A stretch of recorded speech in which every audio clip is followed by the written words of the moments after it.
something real quick. Pull this down here.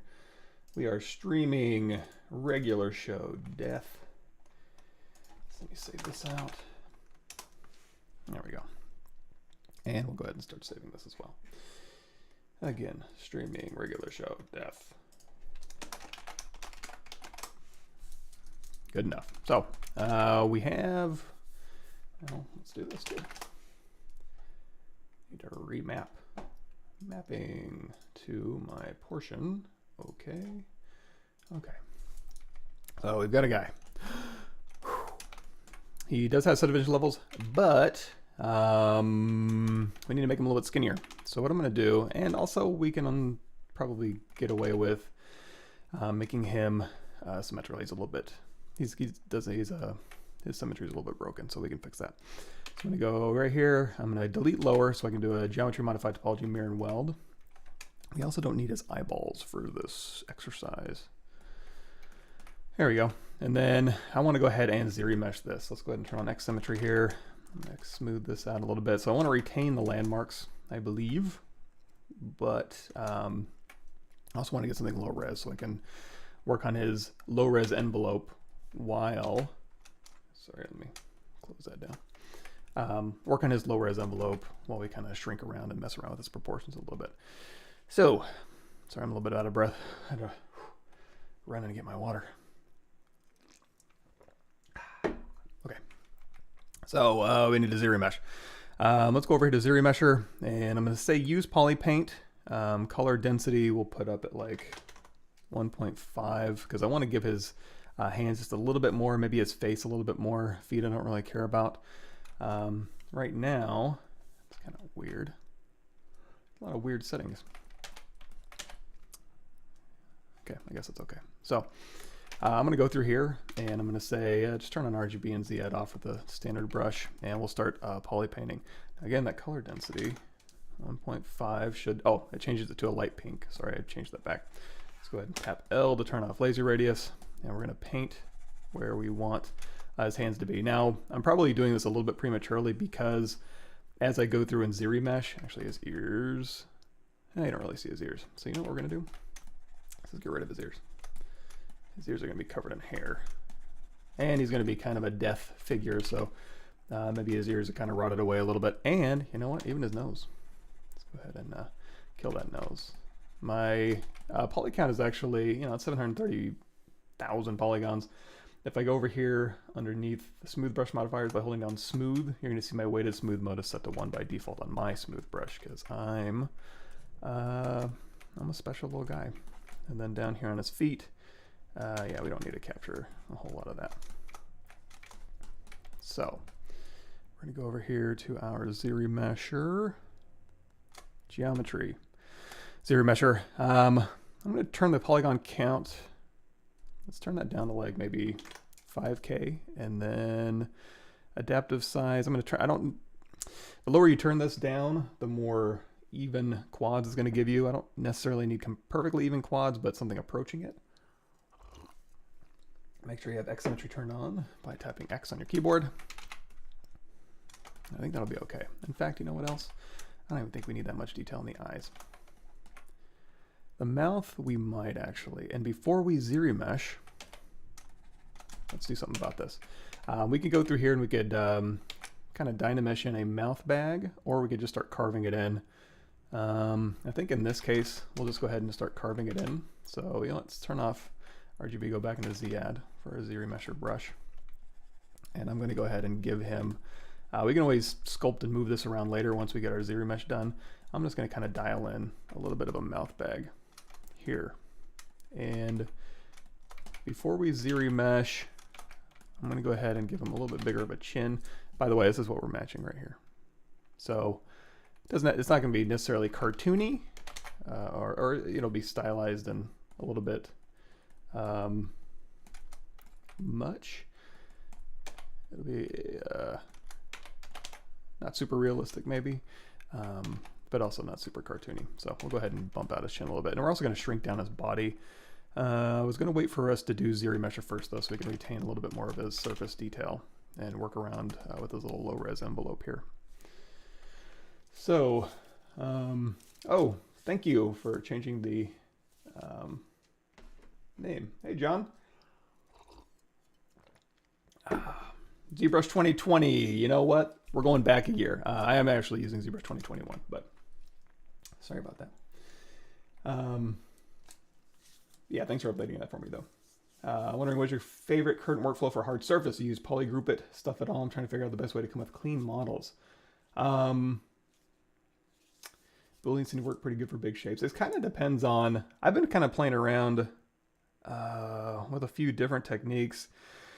What I tend to do is work too clean, too fast. And that kind of hampers my creativity quite a bit. So what I'm actually going back to is just kind of old school stuff. Clipping, H-polish, trim dynamic, Damien standard, clay buildup. Just kind of going back and trying to, stay loose and basically just stay loose. Trying not to get too caught up in like the end result too fast. But as far as like how do you, maintain a clean end result, and how much time do you want to spend? Do you want to go through and rebuild everything as a sub D and then go through and use like mesh fusion for your Boolean stuff? Like the Chi Vang was doing in his ZBrush Summit a few years back, as opposed to going through and brute force Booleaning and having to do cleanup on that, or dynameshing at super high resolutions. Thinking about starting to use Maya at the very end to retopo. I think that's kind of where I'm kind of headed, is basically ZRemesh or retopologize to a sub D depending on what the object is, and then using mesh fusion to kind of punch in, or just going through and box modeling my little details. I don't know, I'll get back to you on that one. Maybe a better answer. I couldn't sleep either, James. I had a hard, I don't know what it is about like the day before my live stream where I wake up like an hour early and I'm like, I already get up early. Why are you doing this to me, brain?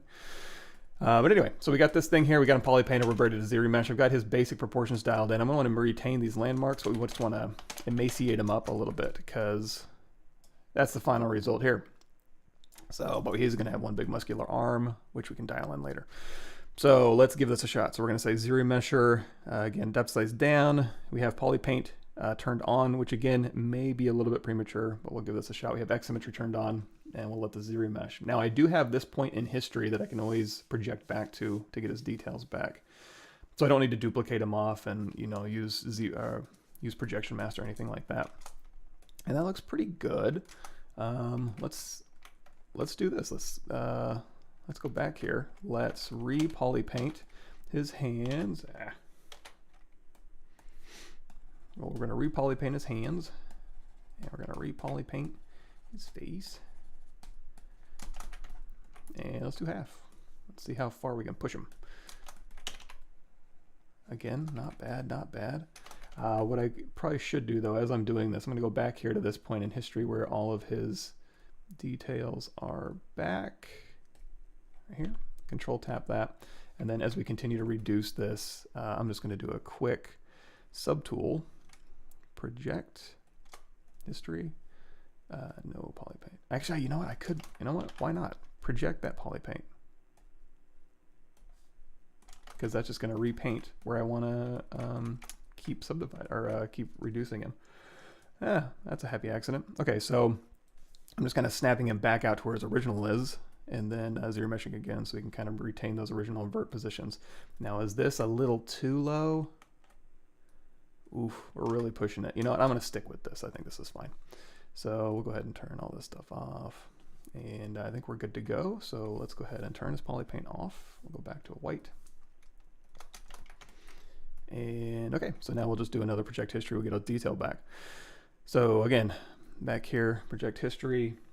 Control D, project history, Control D, project history, Control D, project history, and I can probably go through and sculpt this stuff again, but at least now we have a nice low-res envelope here, so we can go back down to Subdivision Level 1. We can pose them a lot easier, and what I'm planning on doing, actually let's do this. Let's go down here to masking, mask by color. Let's just mask by polypaint and just grab the light pink here and say okay. Did that even grab it? Let's try this. Let's mask by intensity. Yeah. So we can just mask by intensity here. Actually, I need to do his whole skull. So as I'm going to skinny him up, any area where you generally don't have a lot of fat or muscle, which is going to be your hands, feet, and head, we can go ahead and keep these the same. And then I'm going to go down here to deformation. You can also turn off our poly paint here. Control tap, maybe blur out those borders, and then go down here to deformation, inflate, and we'll knock him down just a bit. Look about right? Okay. So this will allow us to, kind of skinny him up a little bit, but also retain our landmarks here. So let's go up to Subdivision Level 3, and we'll start to kind of thin him out a little bit. So we can take his rib cage here, which is already, kind of dialed in. Let's go back to the Z add here, and again, turn off colorize. And we can start kind of digging in this rib cage, kind of expanding it a little bit, and maybe go through here. Maybe use a little clay brush or a standard brush and kind of just bump out his rib cage just a bit. And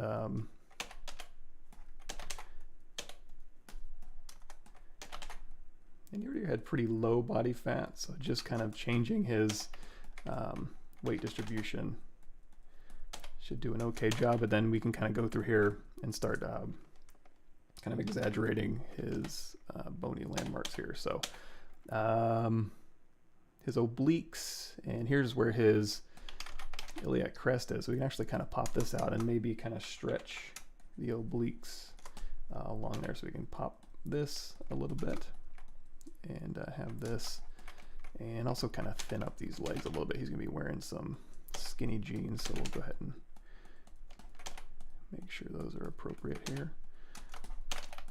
And also the knees, on kind of an emaciated body type, the thighs will be much skinnier, but the knees will end up being, and if you're going to be doing this, you don't want wobbles in your mesh, just drop that Z intensity down here. So we'll go ahead and, again, we'll still maintain that curve of the overall curve of the body, that little S curve here, just kind of reducing the muscle mass here. And then the legs themselves, again, these will get a little bit knobbier. Let's go down to Subdivision Level 2. And let's turn down our Z intensity a bit on that smooth brush.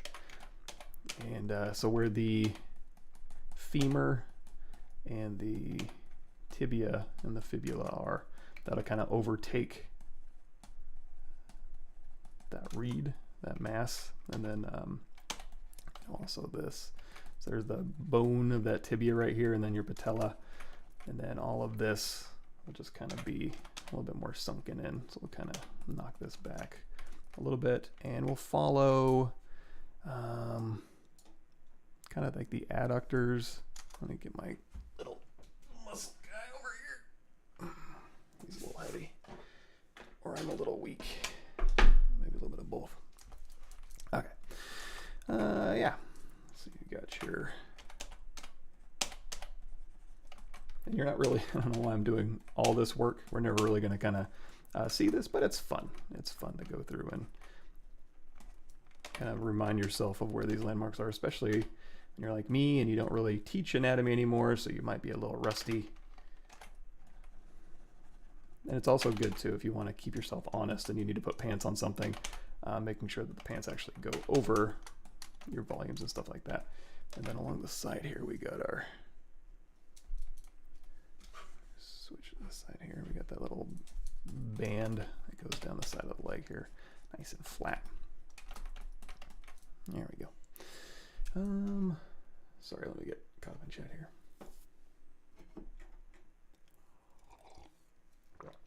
We've been doing the ZBrush Sculpt off. I was thinking about it, just no time these days. Same. That's the ZBrush Summit's coming up soon. I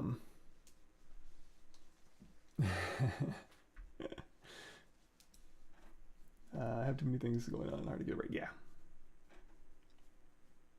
Why no one uses Z-spheres to block out anymore? I don't know. I'm just kidding. Everybody uses Z-spheres to block out. I didn't want to use Z-spheres to block this out just because I already had this, you know, I've already got my landmarks done. So I'm already making pretty good progress. Although it's good exercise if you want to go through and be like, you know what, let me build from scratch, by all means. However, I'm far too lazy to do that. Cool. Oh, if I miss any questions, looks like I may have missed one.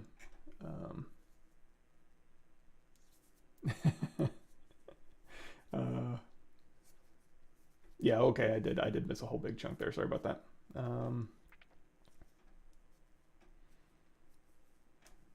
Yes. How would I start to model a cape from that model? Okay, here's another thing too. So on my YouTube channel here under playlists, there's ZBrush 2021, what's new. In the old days, I would tell you a much different way to do this, but under here, there's a ton of dynamic cloth simulation effects. So I can just link you to that. And, you know, we could put a cape on this guy really quickly. Okay, so I think I'm caught up now. I've seen it's important to keep a sculpt without perspective. How do I keep realistic shapes in ortho model? Yeah, I never sculpt with perspective on unless I'm matching something that has a particular focal distance from my camera. It's just a little bit more comfortable for me. Your mileage may vary. You may have stronger opinions on that.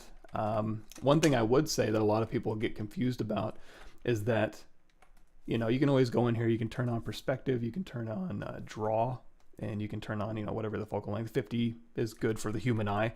However, if you're going to be like 3D printing this as a 6-inch tall model, but you're evaluating it like this is like holding a 6-inch model right next to your pupil. So it's going to be a little distorted, because even if you take something real, like a can of Waterloo watermelon naturally flavored and other natural flavors water, it's going to start distorting the closer it gets to your face, you know? So if you're going to evaluate something, you're going to have it out here, you know, and I think that's easily forgettable while you're working on something. Is you can kind of be honed in on a piece of your model and really working it, and then forget that, you know, you are getting distortion there just because you're right next to your model. You know, if you're evaluating a 6-inch model, you know, and you're going to put it on your desk and it's going to be about this big compared to your eyeball, then make sure you're evaluating that model from that appropriate distance. And for me, you know, I'll turn on perspective every once in a while to make sure nothing crazy is going on. But again, I'm going to go back and evaluate it from the camera view that it's going to be evaluated at. So let's keep moving along here. So yeah, this is going to be not quite so muscly. We're going to knock down his pecs just a bit, kind of make those a little bit flatter. Let's go to the back here, and this is where we can also start kind of popping them bones out. Go through here, and again, we don't need all this trap information. It's still there, it just won't be, it'll be more, what's the word I'm looking for? The bones will be more pronounced, and the muscles will be a little bit thinner, a little bit more just kind of draped along. And again, you know, yeah, like your teres major, teres minor, and infraspinatus are kind of, they'll still be there, but the bigger read is going to be, let me turn my guy around here, is going to be, again, kind of this big bony read through here where your scapula is going to kind of take over a little bit, and then the muscles will kind of still be in there, but they'll be a little bit more plain, more sheet-like. Go through there, and we'll go ahead and pop out his spine a little bit as well. So we'll go through here and just kind of boop, boop, boop. And I'm not going to bother counting his vertebrae, but he's got his cervical and lumbar down here, and his thoracic up here, and that looks about right. And then we can kind of exaggerate maybe these, what are these, erector spinae muscles, and then again his obliques, and then again we're just going to keep popping out this. His obliques will kind of stretch again across here, and then just kind of drape over, and then maybe even a little bit sunken in here. The butt, again, just deflate it a little bit and a little bit more. If you're losing your fat deposits here, this butt's going to kind of be a little more over here to the side where the muscle mass kind of is, and not, again, not a whole lot of fat deposits down here.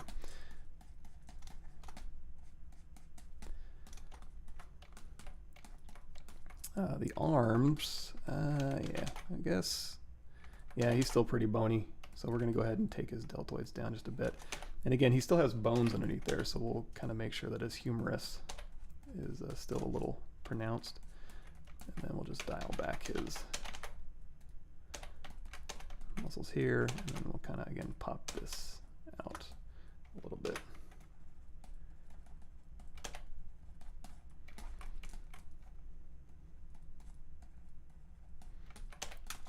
Now, his hands, we can knock those back a little bit. I didn't want to deflate them quite as much as his body, because that could be a little bit much. So let's tap. Can we tap inflate? Hold on. Deformation, inflate, tap. Oof. Yeah. That'll be enough. And again, we can go through here and we can kind of maybe exaggerate. We'll de-emphasize his area between his joints and then go through here and maybe inflate where his joints are. Now, let's focus in on the upper body area.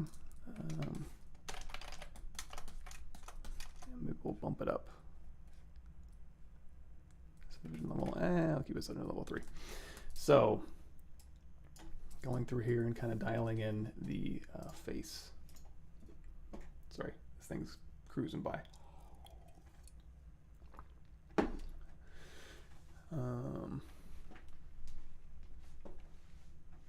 Sounds good, sounds good.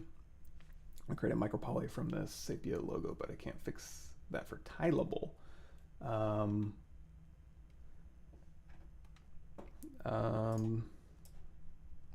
Tiling micro poly, I think I go over it a little bit in this playlist I sent out earlier. Micro poly versus micro mesh, micro poly basics. If you can make a tiling piece of geo, it should work, unless you're not putting it into the 0 to, or the, you know, okay, so we put on our floor, turn on Z, go in here to draw, knock this grid size down to 1. So if you can make a tiling piece of geometry that fits in this 1 unit space, you should be good. But yeah, if it's not a tileable design, then it won't work. There it is. ZBrush Sculpt off. Cool. Just click that link. Oh, and next Thursday we'll be doing some sculpts for John Yu's game. Let me pull that up here. Sorry. Don't want to get the specifics wrong. We're going to be doing some private detective ghost hunting models here. Hold on.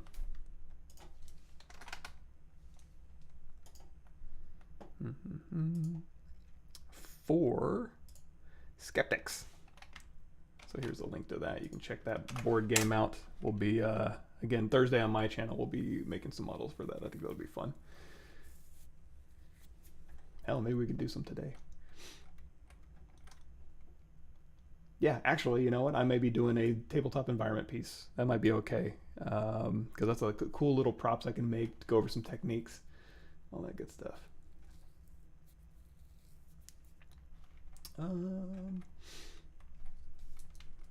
Cool. Oh, nice. Yeah, it'll kind of depend on what your tiling will be. Or if it'll be tileable. So again, just like we've done for the body, we're going to go through here and we're going to kind of knock in a little bit of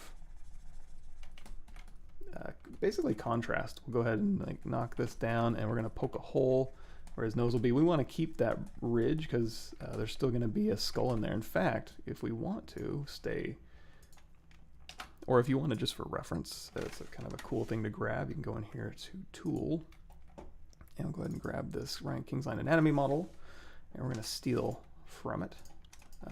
So we can go into solo mode here. You can steal the whole skeleton if you want, but we can just grab this, Control Shift A, let's say delete hidden. I'm just going to unify this, and we're going to say delete other. There we go. We just got the skull sitting there. So now we can say append that skull here, and then hit F to frame, and then we got the skull there. I'm going to say unify one more time. There we go. And we'll just scale this down, and there you go. So if you were wondering about bony landmarks or where things should be, again, I've kind of exaggerated the chin for this particular character. That's a good way, again, just to kind of keep you honest. Or, oh, actually, we can steal them teeth too. Let's do that. So, thanks for the teeth. Yoink. Split hidden. So we can keep that around if we want to, but that'll work. So now, let's go through here, and again, we'll just kind of continue to knock this down. And if we want to keep this available as reference, actually there might be even a skull reference if we go in here to preferences. Oops, I need to knock that down. Preferences, thumbnail, nope, cam view, turn that on. Next, next, next, next, next. There's a skull in here. There it is. Size. So, as we're sculpting, we can kind of keep this reference available to us, keep us honest if we want. I think we'll be okay, but it's there if you need it. So now, he's going to be, you know what, he could have a kind of a smile, maybe a slightly open mouth. So we'll go through here, and we'll start, I'm just kind of pulling this back kind of in that direction here.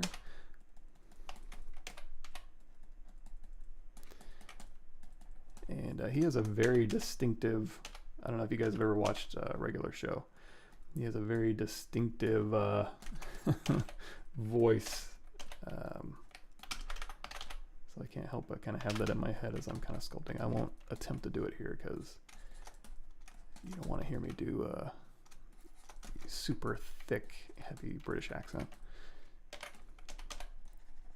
So we'll kind of knock, again, these cheekbones up a little bit here, and then again just kind of knock down everything else. So where the bony landmark is really what we're kind of pushing forward here, and then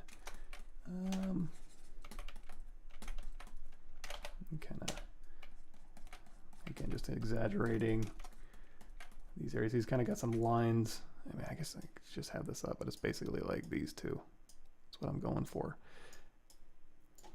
So his neck's gonna be a little stringier, a little thinner, so we'll kind of have some lines kind of pulled across here, and then we'll exaggerate the pre-existing sternocleidomastoid, and then we'll even dig in some more of these sinus pockets here. So this is where the pectoralis major and the deltoid kind of wrap, and then the deltoid's going to go over that pec, and then on this side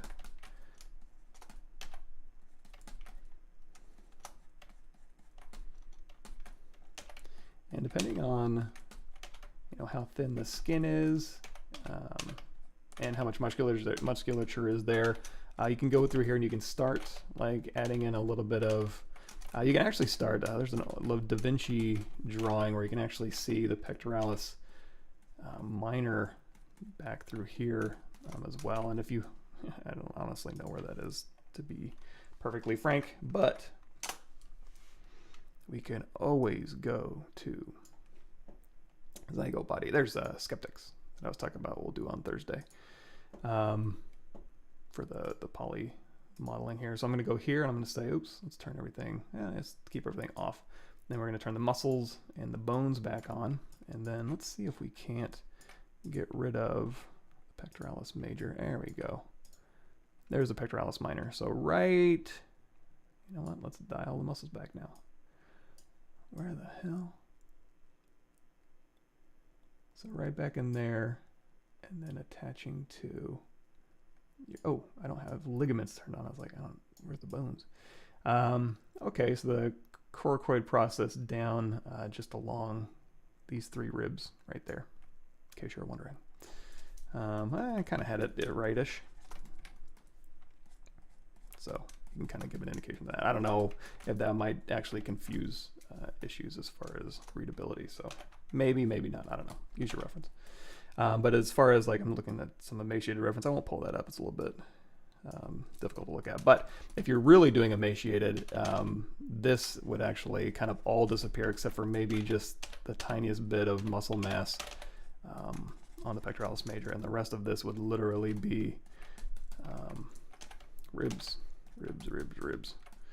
So, and then obviously the clavicle here. So we'll kind of lean into that. He does have more of a rib cage than pecs. So we'll kind of crank that up just a little bit here. So here, and then here, and again, we'll just kind of punch this in. So yeah, you're not going to see like serratus anterior or anything like that. The big read is going to be them ribs popping out here. So we go in here with our Damien standard brush. Add a little bit of contrast. We still have our Z intensity down. And we'll go through here and we'll kind of pop this up. And then again, back here, we've got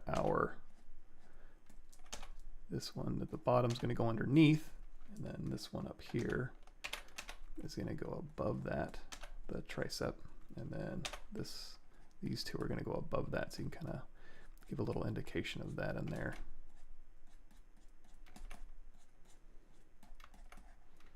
And then maybe even underneath here, the epicondyles of the humerus.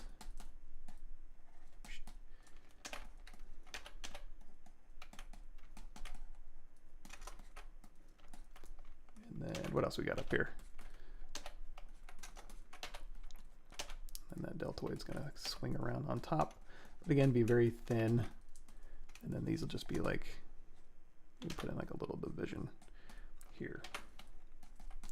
The infraspinatus and teres minor.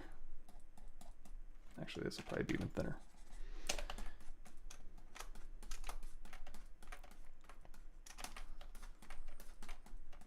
All right.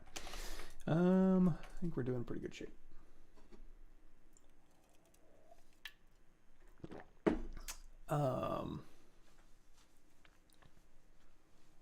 Cool. No problem, John. Have any Sonic the Hedgehog games? The very first game I ever bought was Sonic the Hedgehog. I never actually had any Nintendo. I didn't have the NES. My friends had the NES and the SNES. I never had one. But I ended up getting a Sega Genesis at some point.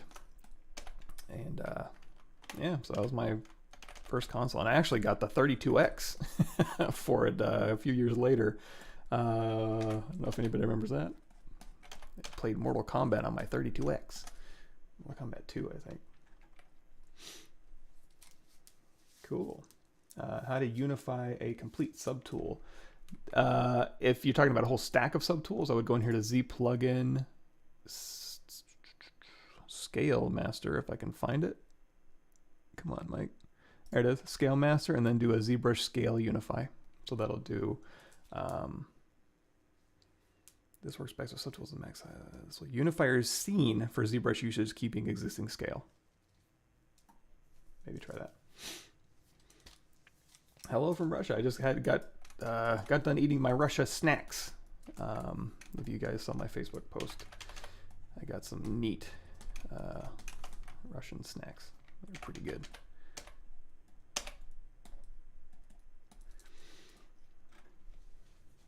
Cool. This is Death from regular show. How do you prefer to lose your models? I've tried the T-Pose Master. Oh, pose my models. Yeah, there it is. Yeah, usually Transpose Master. We'll pose this guy too. We'll walk through it. Yeah, it's good. can you link any posing tutorials for characters? Not sure if you have any from your playlist. I have some. Well, do I have a lot for characters in particular? Oh, you know what? I can steal from this guy. We might just do that. I don't really have anything for characters, surprisingly. In here, you can go to my ArtStation page. There might be something in there that would be worthwhile.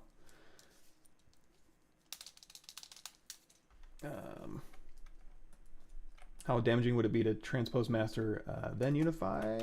Not too much, as it shouldn't be. Yeah, unify is just going to make it a nice ZBrush scale for you.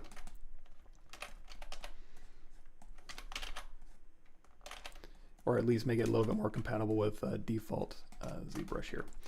So let's go through here, and I'm going to kind of carve in a little bit along here. And he's got kind of a built-in. Let's go ahead and pop in that brow ridge a little bit here. See a little bit more of that skull underneath. All right, so let's keep bumping him up. Let's go to Subdivision Level 4, and I may end up actually getting rid of his entire lower body since we're never really going to see that. Not really going to miss it, so we may just go ahead and get rid of it. But if you ever needed an emaciated body type, we've already kind of got that, so that might be okay to kind of keep around. And he kind of got some of his volume back as we went up to our highest subdivision level that we had available. So now after this, it's all details from here on out. So we'll go through here. And again, I'm going to focus more on the upper body as opposed to getting too caught up in the lower body, because again, that's going to be covered in jeans. But we can kind of go through here and have a little bit of fun with, again, just kind of dialing in these ribs, and then we'll add a little bit of pec separation in here, and then again, standard brush, very light standard brush. Let's see. Let's turn lazy radius back on, actually. Kind of smooth my stroke out. And I'll go ahead and kill this. Again, get my emaciated reference up here.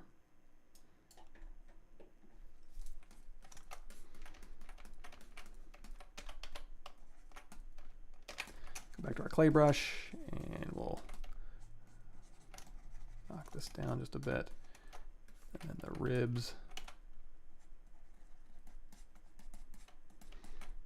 And he is going to have just kind of a tank top, kind of a ratty tank top over this part of his body. So we'll go ahead and keep this. We'll kind of get that skin stretch. Again, there's not a whole lot of muscle or fat here. It's just going to kind of be draped over this protruding, what is that?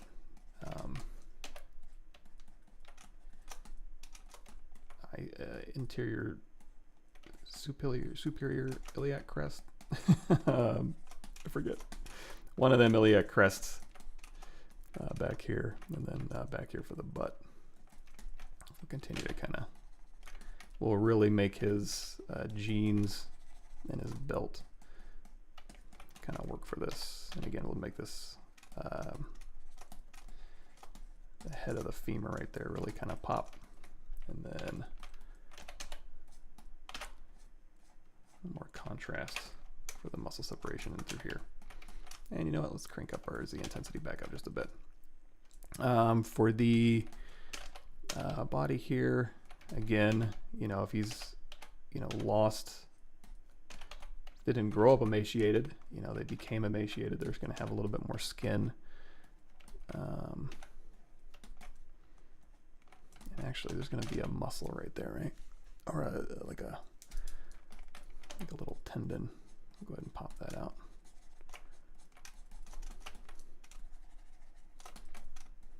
Let's go with our Damien standard brush.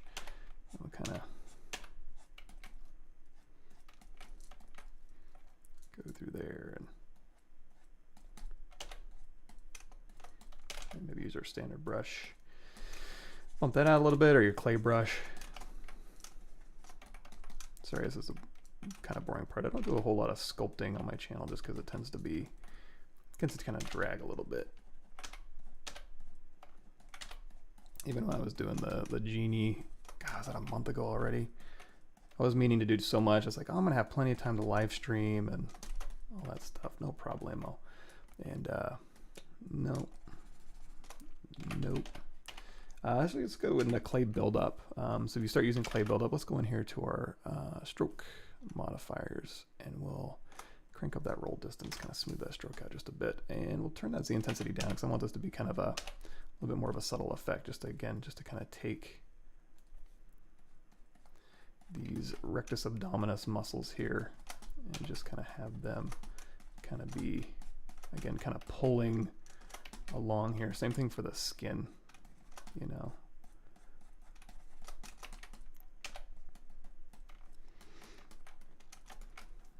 And even along the ribs here, so you've got the ribs going this way, but the obliques are going to be, so you have your serratus anterior going to be along this way. We're not going to build them up necessarily, but there's still going to be kind of directionality for these muscles. So they're going to kind of, again, just kind of be just pulled right along here. So we can kind of indicate that there's still some very thin sheets of muscle kind of dancing along in there.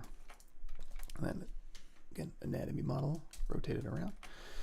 And same thing for back here. So the traps are still going to be there. They're just going to be a little bit more thin. So we'll go through here and we'll kind of, and even so, I would say this probably needs to come down a little bit. Again, the traps are still going to be there, and they're still probably going to go kind of straight across a little bit. That won't necessarily change, at least according to the reference, these emaciated guys. It's not like it's going, your muscles aren't going to like sink, or your ligaments aren't going to bend or anything like that. It's still going to be a straight point across. They just won't be as full. Here, and then,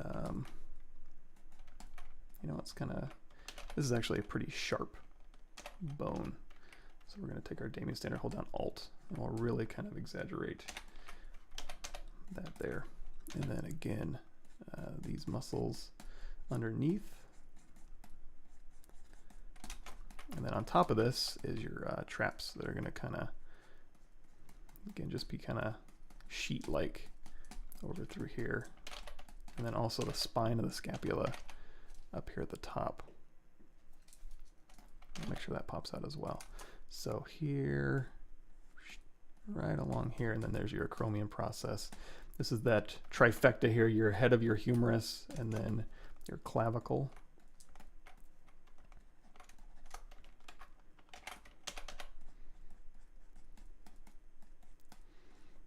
And then your spine, your scapula. And then right on the inside of that spine of the scapula, like we mentioned, we saw earlier, is where the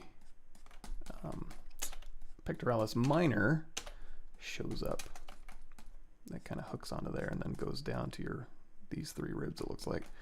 And then these, you know, if you want to just kind of do that ghostly muscle, this is where the muscle striations, they all go around to that armpit and kind of tie up in there, and then the clavicle kind of loop around.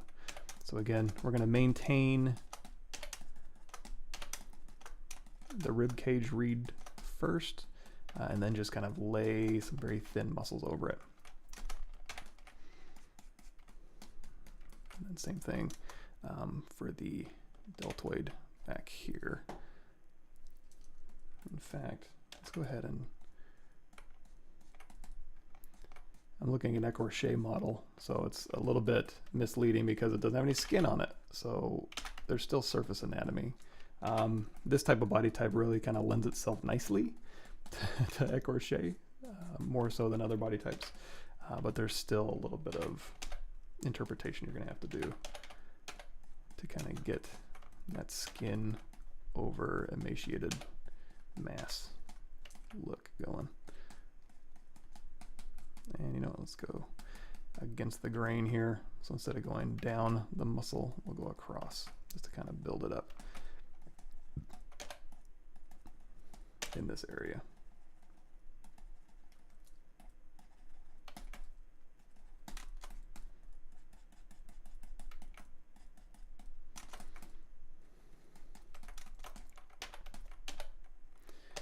And then we still have the traps going down. What is that? Kind of down to about here. So we can kind of go through and build this up just a little bit. And then your lats are actually pretty thin anyways, even in the best of circumstances.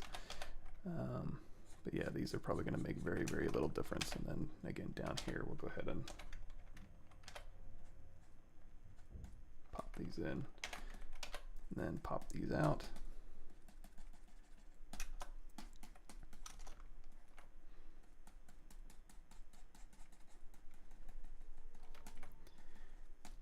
Dogs are back from their walk. Okay, we got that V shape in here. Good enough. Let's focus in on this head a little bit. We'll ever do some Marvelous Designer stuff. Yeah, I've got some Marvelous Designer stuff. There's a, I mean, it's a little bit older, but there's a quick start guide somewhere. Oh, no, there's not. On my YouTube channel there is though. Way down here. There's Marvelous Designer ZBrush Quick Start. Again, it's a little bit dated. We might do some Marvelous Designer with this guy. Why not? How come zombies can instantly achieve 0 body fat when years spent in the gym can't? You know, it's all about diet. You want to lose weight. It's not about the gym. So start eating brains only, and you'll probably drop weight pretty quick. Although not too much brains. You eat a lot. I wonder, would there be a fat zombie who just had a plethora of brains? That would be interesting. Let's see. Did I miss something? Rotating it into Keysha, posing the offset, and then just ended up rotating it, sending it straight to Keysha as our way of temporarily being able to return to the normal pose afterwards. You can use layers. Yeah, when you go to Transpose Master with the Z plugin, T-Pose Master, there's a layer option, so you can actually go through every subtool and then turn off your pose.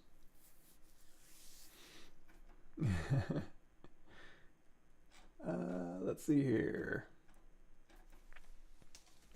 Best great resource for learning anatomy. The one best, greatest resource, I don't know. They're all good.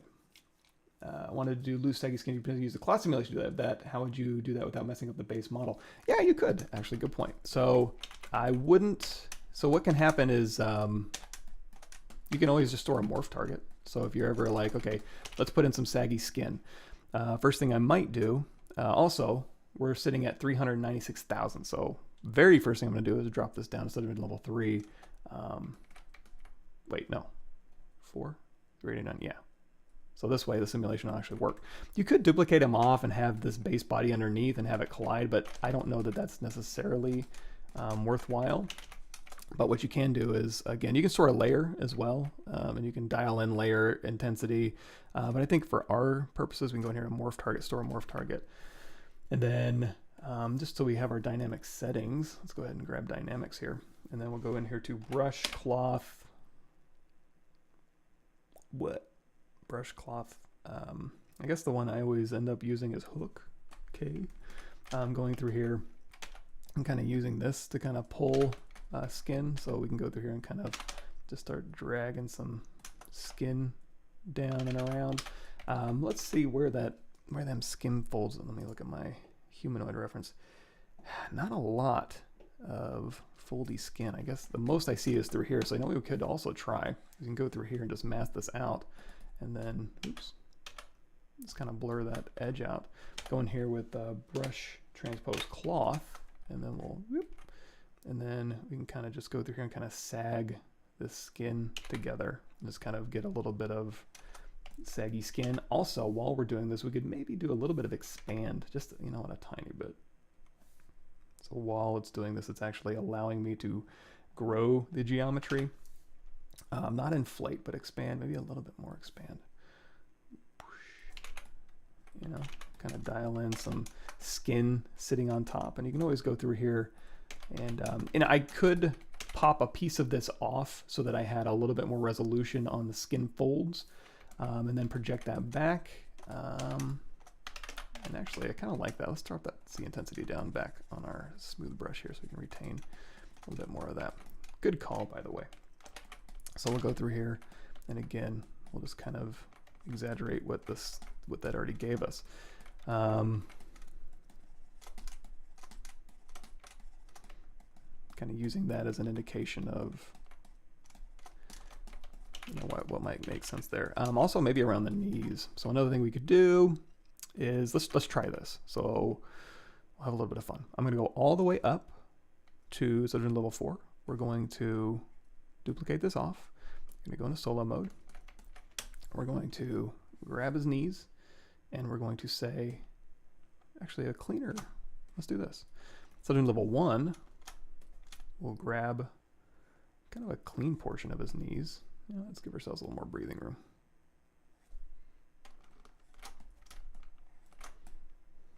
Okay, mask this out, go to Subdivision Level 4, and then say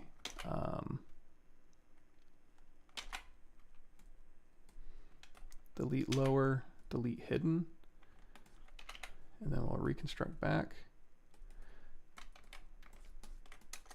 It's not going to let us. Actually, it's okay. I was trying to remember what the order of operations would be. You have to like be on the lowest, mask, and then delete hidden. I don't remember. Anyway, this is what I was looking for. And actually, I have double turned on. Turn that off. That's dangerous to be turned on. And in fact, yeah, we can do both sides. So now we can go through here and we can add skin to this and still have more resolution. So we have active 25,000 points. So while we're doing our BCK cloth hook, you're going to see this is, we get a little bit more wrinkle resolution, and in fact we could even subdivide this and get even more finite wrinkle. I don't think we need that much, but that's just another option, so we can project this detail back. It looks like brush cloth, you know what, let's just take like right above here, mask, pin, so right around here it looks like there's some wrinkle detail, so we're going to invert this, hit W, and I'm just going to do a little bit of a cloth simulation in this direction.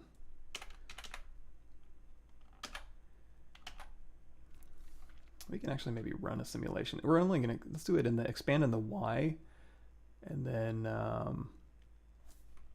that should also give us, sorry, so that way we can try to get more of just wrinkles that follow this pattern here, or maybe brush cloth hook, and we'll go ahead and blur this out a bit more.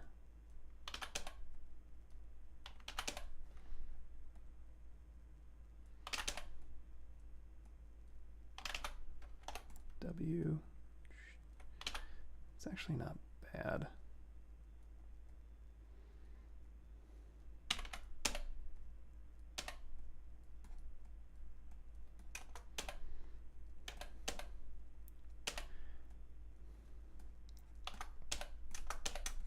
Oh, and then we didn't store a morph target, did we? So the reason I'm storing a morph target is so we can go down here, say delete morph target, store morph target. So that way, you know what? And since we're just going to be morphing this out anyway, yeah, we should probably still minimize this effect.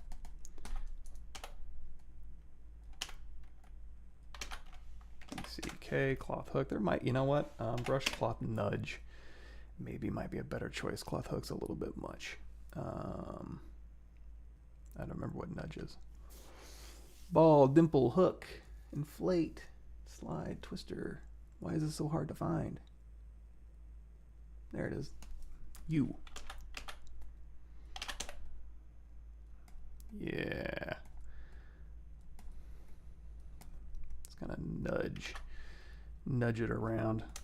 And actually, the skin kind of actually follows that knee a little bit more. So I'm actually going to push up to get this effect. There we go. So we get a little bit more resolution. And I can actually take this. I can actually, you know what? I can have both of these showing. Sorry, I keep saying actually. I can have both of these showing and then just do ZProject. Or I can also use History Project. I will use ZProject since I did History Project earlier. So now on this one, we have X symmetry turned on. Let's turn X symmetry off so we can go through here. BZP for a ZProject brush. I'm just going to hold down Alt and I'm going to we're going to hold down Alt and project in, and then let go of Alt and project down. So that way I'm getting that wrinkle detail back to this model that I couldn't have subdivided that much. And again, you're never going to see this, but this is more just technique than anything. So now here's the problem. I have it on one side, but it's a symmetrical model. I have the other, and I have one subdivision level. So back in the day, what I would do is I still have X temperature turned off, so I'd go down to subdivision level 1, and then go down here to deformation, and then do a smart resim, and then go up, just hit D, smart resim, D, smart resim, D, smart resim. So as I keep going up in subdivision levels, it'll smart resim over. You probably don't need to do that. You can probably just stay at subdivision level 4 and smart resim it over. But anyway, as a lot of work for you know, something so minor, but at the same time, it's kind of cool. That technique might come in handy in a scenario where, you know, maybe it might be a little bit more useful or something. But anyway, for what it's worth, there's some technique-y stuff you can do. Now let's just go in here and inflate.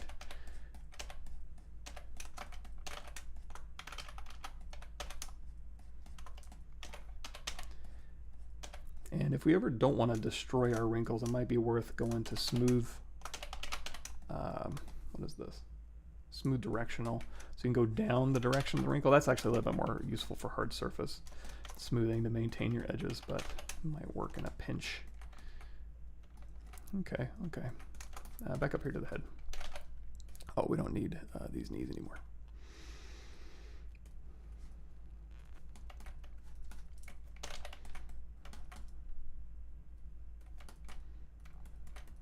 Yes, and I mean, that's generally what he looks like. Not a super high res picture of him, but good enough. So let's go through here. I wish I had, oh, you know what I do?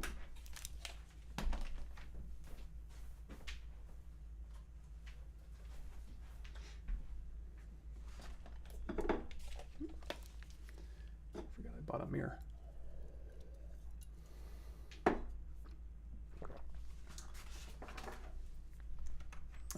Okay. Again, sorry if I missed any questions. Enable UV low res polypaint and texture or fading. Enable UV polypaint and texture or fading. I'm not sure about that. It shouldn't.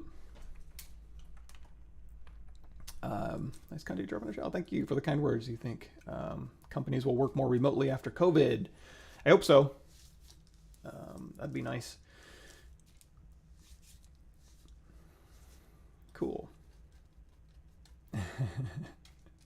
Oh, Dumble can be dangerous when you start doing things like, well, if you're doing any sort of modeling and you start going in here and it's like, oh, you inflate or deflate, or you're using Z modeler and you realize that your normal aren't flipped because you have double turned on, as well as if you're doing stuff like fiber mesh, if you have double turned on, it'll do fiber mesh on both sides of your mesh, which is kind of a pain in the butt to fix.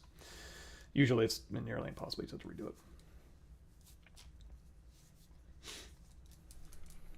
Tip to make Roman armor in ZBrush. My tip would be make it the exact same way you would any armor. Block it out. Get your oops. Let's go ahead and turn X symmetry back on. Again, we'll break symmetry when you go to pose this guy. But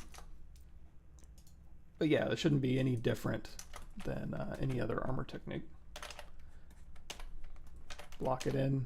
Rebuild what you need to refine. Let's go through here and we'll add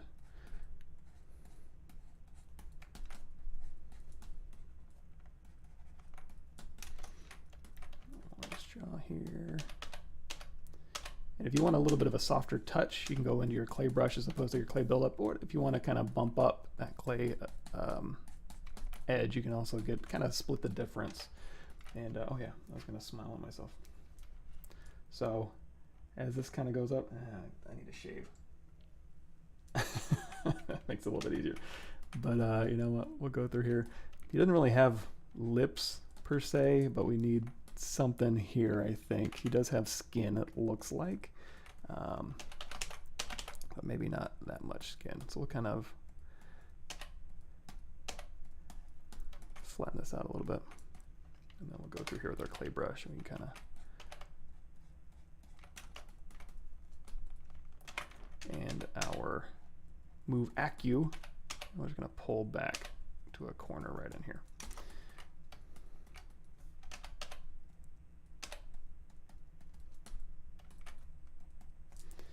And then let's kind of bunch up right along here. And this will kind of be covered in hair a little bit, but there's still going to be, my face is way too fat to be reference for this, but we'll make do. Sorry if I'm smiling creepily in my webcam there. But yeah, I got a little mirror from Target, which works. It's actually really good if you want to do blend shapes. You can see where things are sliding and moving as you're, you know, you get a little bit more of that platysma over here.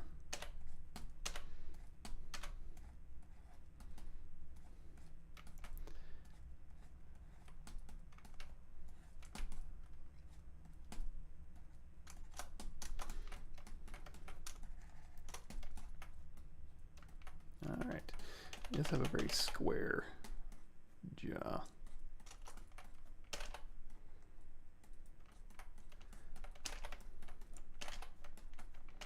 And then right around here, when we Z-remeshed him, we did add a little bit more geo in the area of the face so that it would just redistribute that geometry a little bit better. Let's go ahead and pop in a little bit more of that skull shape through here. Again, this is the dominant reed's going to be the bony landmarks, and then in between here is going to be kind of that, turn my guy around here, muscle direction. That thin muscle here. We can actually go through here. And if he's, so now this guy isn't just emaciated, he's dead. So we can go through here and we can dehydrate his skin a little bit, give his skin a little bit of direction here. Yeah, that stretches, that's not really gonna be.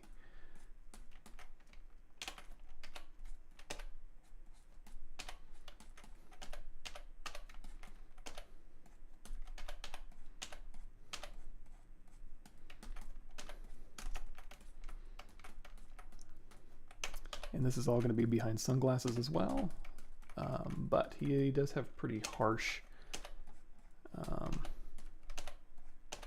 he's got his eyebrows pretty far up. They are drawn in, so I don't know that I would necessarily put eyebrows, well, you know, eyebrows can be kind of cool on a dead person.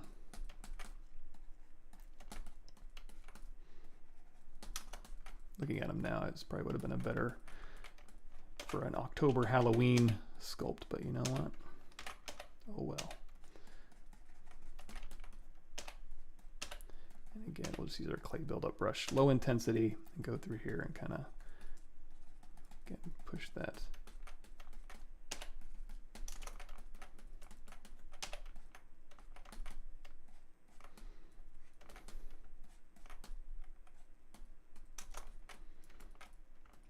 Trying to see what I want to do here, because this isn't necessarily going to be like skin stretching in here, so we might have to be a little bit more raggedy and see what if we're gonna have like skin peeling up and his skull showing through, or what we're gonna do there. And then down here around the neck, we've already got our major forms kind of going that way. See if I got any better emaciated reference. Not really. Not really. Kind of bust up his, I mean, his traps a little bit here. He's got some deeper muscles right in here. So this will kind of wrap around, and then he's got some muscles in here that might be kind of fun to pop a little bit. Again, one of those instances where écorché can come in handy. You know what, let's actually just mask this.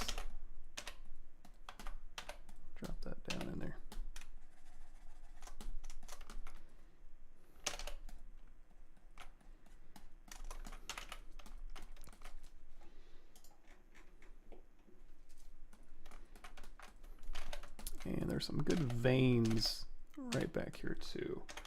So again, here's that sternomastoid here.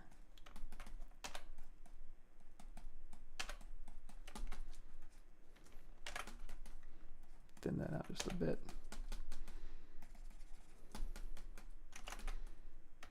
And then let's go ahead and subdivide. Before I do that, I think I'm going to go ahead and split them up. I'm going to keep the upper body separate, and then we're going to put some jeans over his lower body just so I can get a little bit more easy resolution out of the top. Oh boy. I don't... Espanol. I know that word. Cool. Yeah, that ZBrush 2021, what's new, should cover a bunch of your bases here. Here's my all my playlist. But the what's new playlist here for ZBrush 2021, I have a lot of cloth stuff in it. Experimented more with cloth sim to do retopology. Was it you that used it like a cloth wrap on a face to quickly do retopology on a model's face? Yeah. So actually, yeah, so here's that playlist. And then on my ArtStation page here, there's two areas. Well, actually I made of, oh yeah, here, the demos. So here's some demos I did for ZBrush 2021. And these are just kind of quick demo videos, and they're actually also in the ZBrush 21 what's new. Here's 63 videos. And in here, dynamic retopology simulation. So kind of just using shapes, primitive shapes, to go through and just kind of collapse the cloth sim over your collision mesh, which is your body.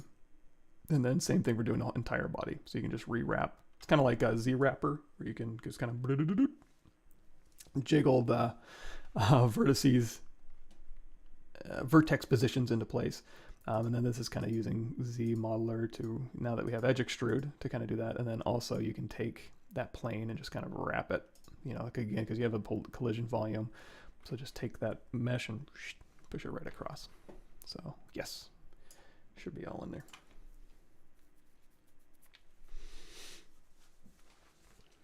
Yeah, he's got a pretty intense chin.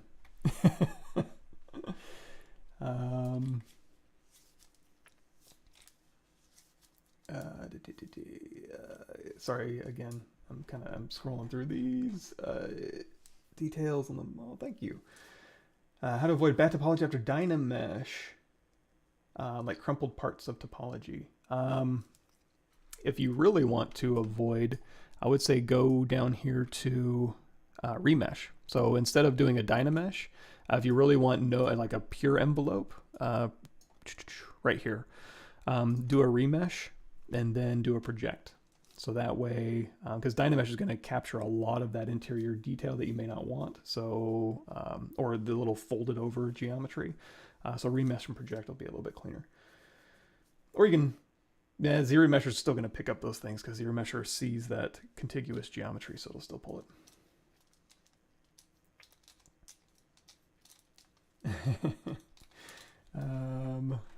Cool. From China, excellent. Please search this word. Let me see.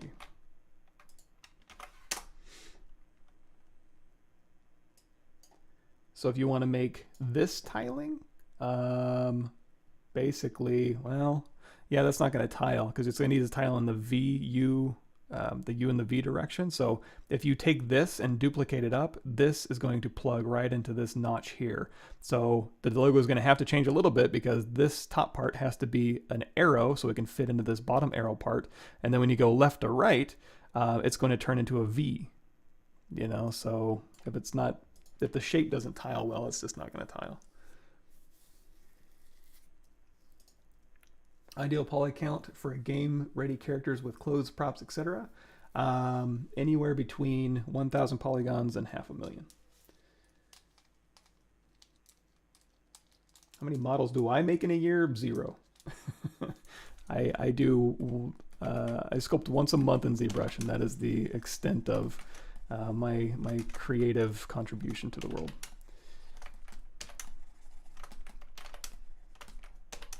But hopefully that'll change. We'll see. We'll see if I can get back into making stuff again. Actually, let's go clean this up a little bit. We kind of had some skin kind of happening in this area, so we'll just kind of continue that idea here. So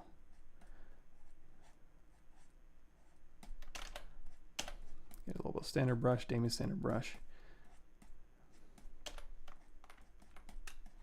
And then back here, I'll just kind of knock that back just a bit.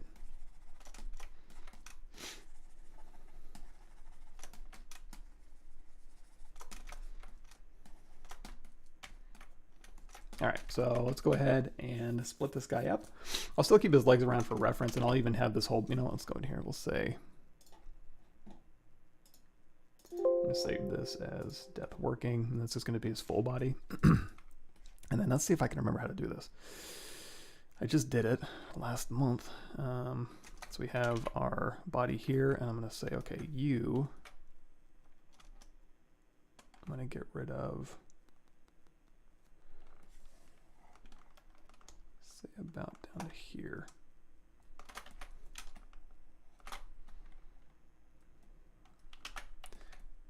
Kind of a vaguely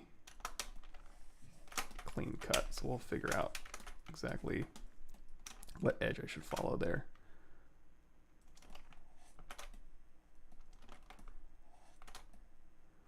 That'll work. And then these down the middle we don't need.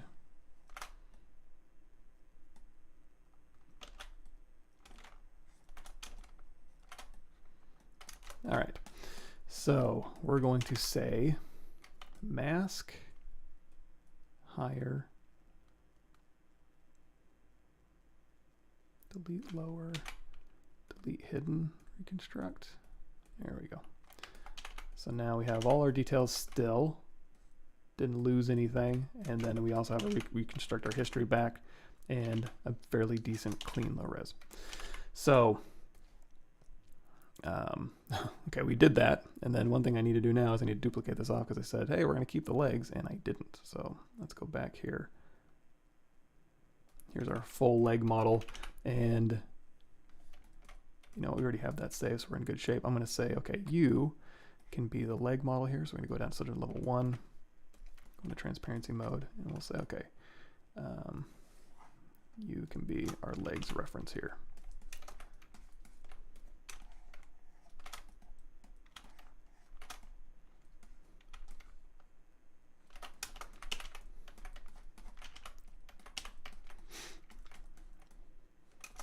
Good enough. Again, mask, high res, delete lower, delete hidden, reconstruct. And another thing we can do is I'm going to go in here. So we're at subdivision level 4. I'm going to say free subdivision levels. I'm going to say close convex hole, and we're just going to cap this here. So we'll unfreeze, and that'll just put a cap right along there for me. So that way we don't have thin geometry. I hate thin geometry. And then back here to the body, exact same thing. Freeze.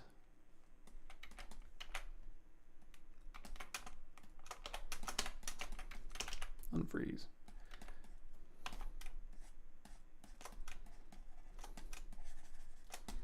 So freezing your subdivision levels allows you to go through and make like low res geometry changes to your mesh, and then it'll reproject back for you. Cut some of the manual steps there. There we go.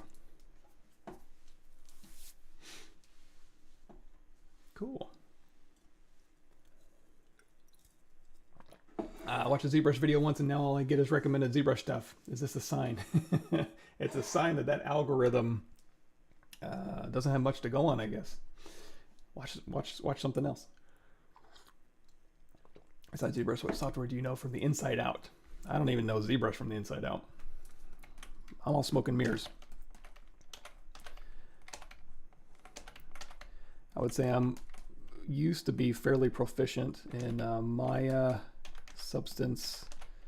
I've dabbled in everything. Did I lose a little bit of detail? No, I guess I just didn't actually go through here and flesh this out very much. Max, Moto, Maya. Blender I'm probably weakest at, just because again I don't really create things anymore, so me trying to learn something new while I'm not creating or not using it is tough. And then ZBrush I know the best just because I teach ZBrush, so it's easier for me to kind of stay up on things. Let's go ahead and bump this out just a little bit here.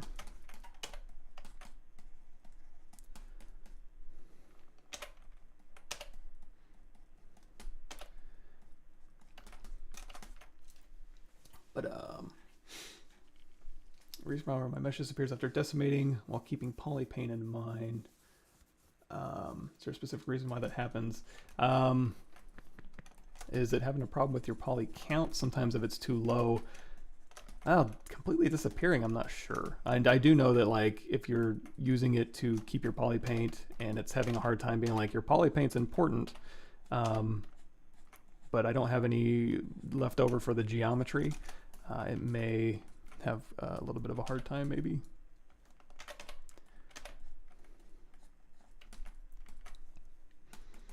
But yeah, I'm not really super sure on that one. You're just throwing me hard questions today. Then okay, veins. So let's go to this side because that's where my vein reference is on my guy. So we're gonna just pop in. It's the vein right along. It's part of the arm, and it's actually still there from the original model.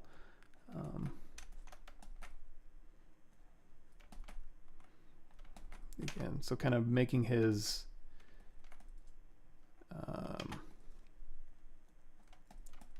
skin pronounced, or his, yeah, skin wrinkles pronounced and bony landmarks pronounced and veins pronounced. Again, everything is just kind of indicating emaciation, the vascularity and stuff like that. So all of it kind of gives you that kind of emaciated read. His forearms are actually a little bit too muscular, I think. Or muscularity, I mean, seeing the muscles is okay, but they should be more sheet-like and less bulk. And again, that'll help exaggerate. Let's go ahead and flatten that tendon out there. And then also on the underside of the arm, there's some interesting stuff going on there. So that coracoid process we were talking about earlier, that's your pectoralis minor. There's also a coracobrachialis somewhere in here. Let me pop his arm off. His arm. So, yeah, this one through here, and then this one. This is your brachialis that actually shows up on the other side here. And then somewhere also in here, your lat, the lat and the teres major, I think, all kind of go up in your armpit here. So you can kind of expose that a little bit, maybe. We'll build up. All right, enough messing around. You can do this forever.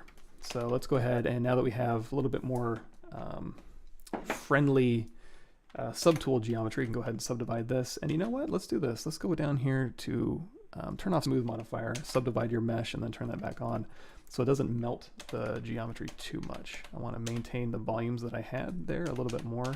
So that's just a way where I can go through and smooth as needed, as opposed to having the algorithm. Let's also pull this down.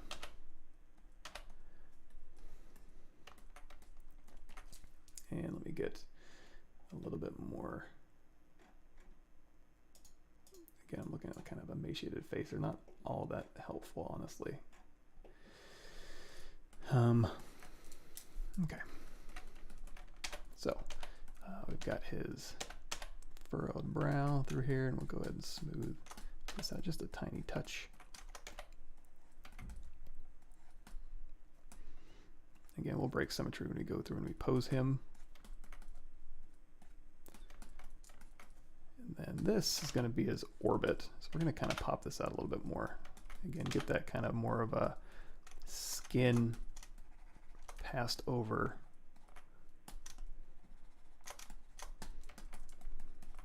bone here.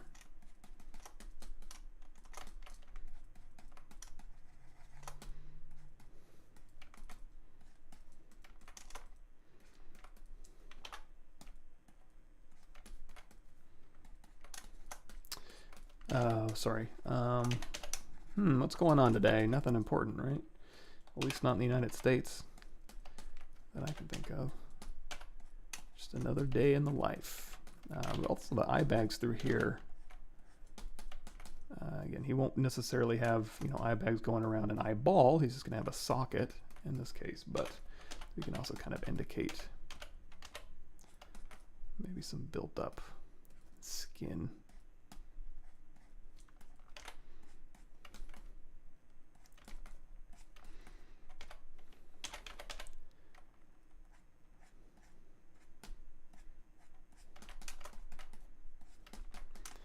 And then around the mouth here again, he doesn't really have lips to speak of.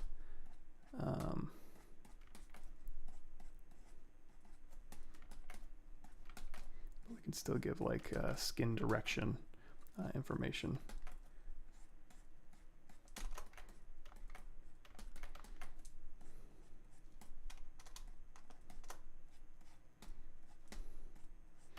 Actually, this is a creepy smile, but I actually kind of like it for him. He just, again, that accent kind of comes through when I see it for some reason. It's a very, very British accent. There's also some face veins we could kind of lean into a little bit. Are you ready for that? Maybe we'll put some. Again, we could use our skin wrinkle, you know, brush cloth nudge.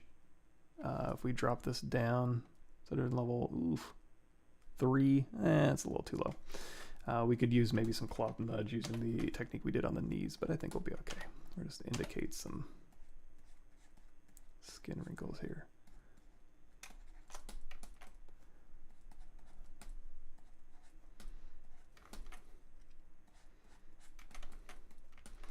And then little veins down his head. First, let's put in our, again, not necessarily like poor detail or super fine wrinkles, but again, just kind of directionality of the wrinkles and skin.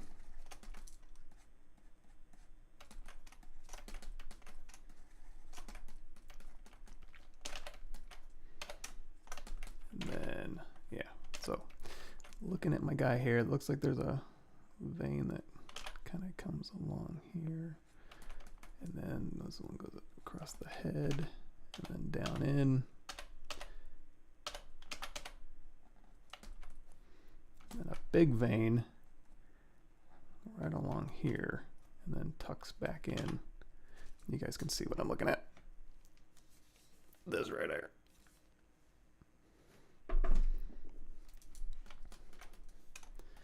Yeah, but first, before we put the veins in, let's go ahead and make sure that these are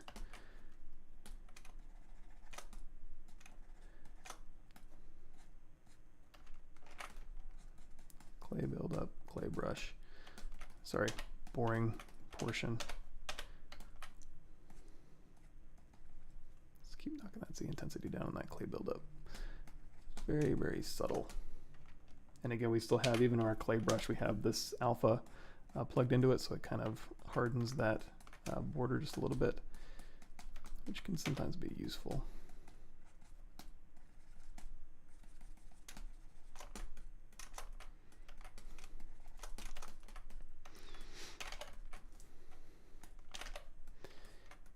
And usually the one I see most prominently, for some reason, I always want to put like a vein like this down the temple. I don't know how accurate that is though.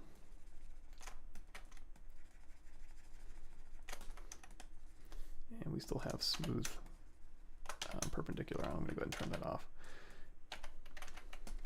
And then again, one vein or artery.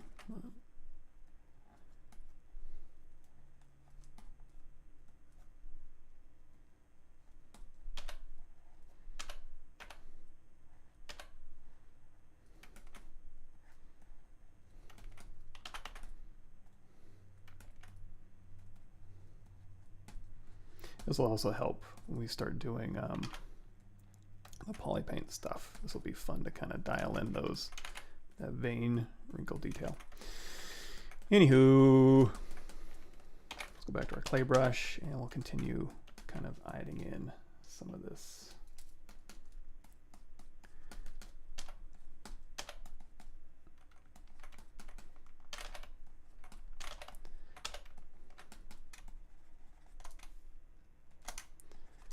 Standard brush. Let's go ahead and thin this out a little bit.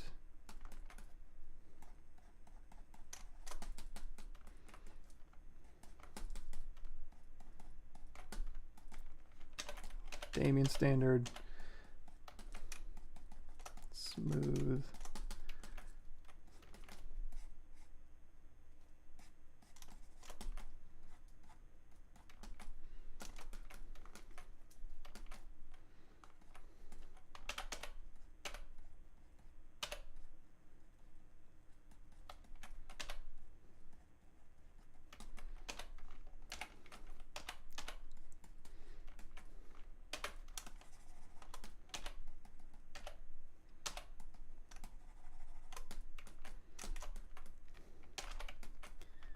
And maybe even along the chest here, we'll kind of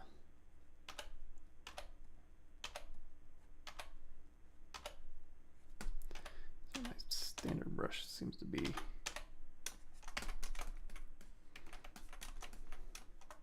little bit touchy.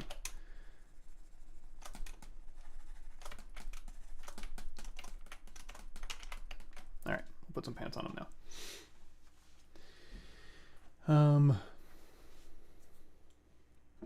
What kind of model is difficult for me?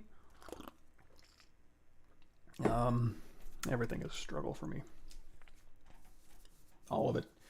Put IMM brush for same size. Adjust your brush size down. Use Control Shift Fix Alt to rotate to form. Might have missed another one.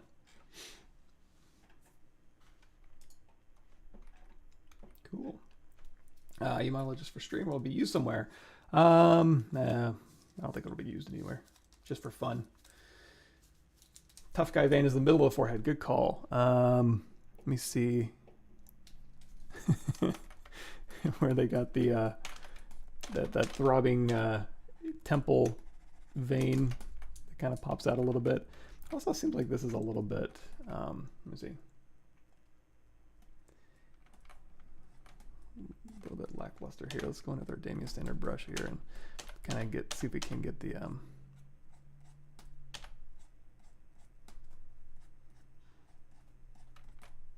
again, it's kind of stretched over that bone, so I don't want to do too much.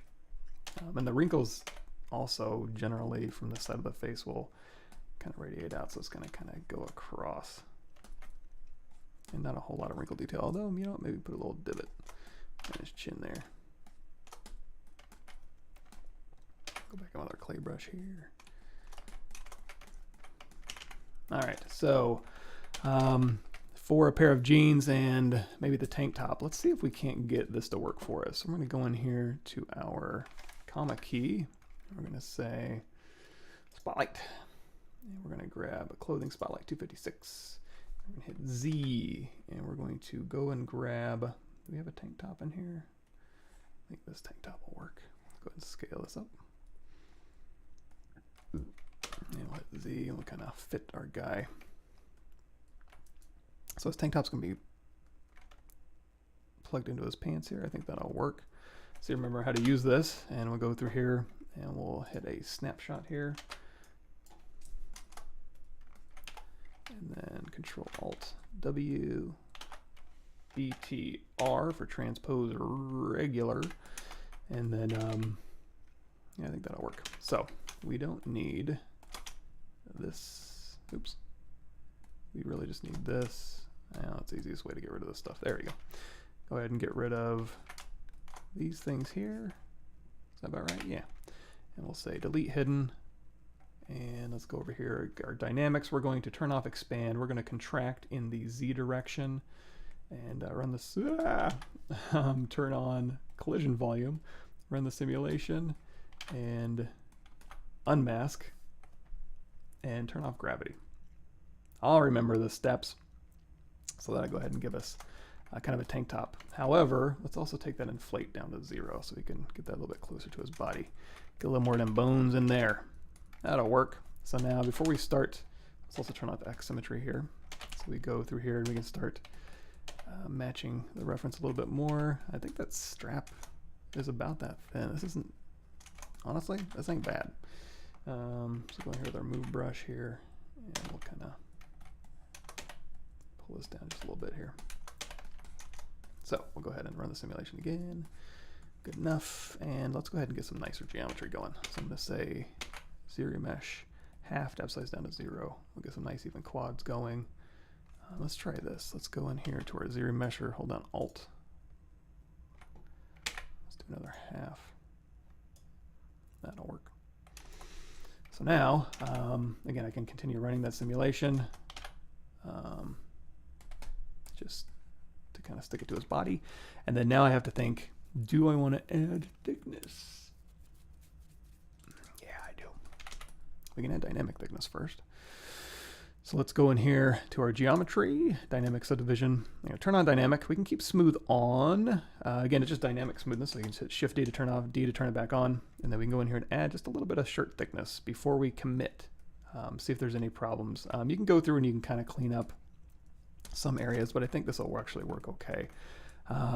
Okay, so we have dynamic thickness turned on. I'm going to go ahead and say, what am I going to say? Let's turn our smoothness down to 0. So I can go through here, I can hit Control D to subdivide. We'll run the simulation again, and then Control D to subdivide, run that simulation again. Just again to kind of get some of that bony landmarky to kind of show up. And then also the dynamic thickness itself, offset here, here. So this is, let's do offset of like -451. And we'll go through here and we'll kind of smooth out this. So we do have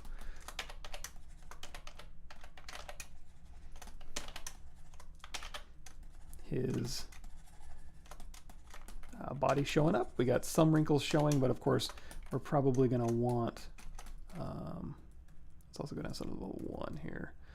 Shift D, D, Shift D, no, dynamic off. There we go. Let's go through here. I'm going to space these out just a little bit more. Local sim, please.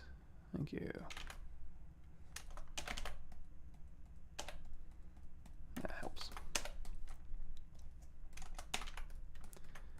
Okay, so we got something kind of stretched over his body here. So I think we're done simulating to his body, but we're not done simulating the claw. So I'm going to turn off this collision volume because I think it's just going to cause more problems than it's worth. And then now we can focus on just doing the wrinkles. So we'll turn dynamic back on. And then, let's go set to level 2. And, okay, so if we tuck our shirt in, I feel like maybe around here. Brush transpose cloth. Turn on a little expand in the Y direction.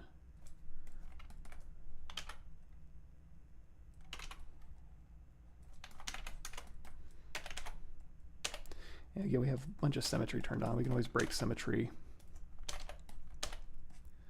We can use this as a guide for kind of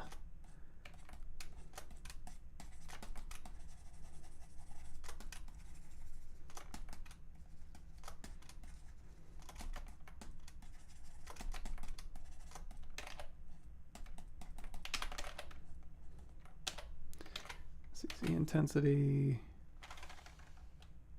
Lazy mouse on.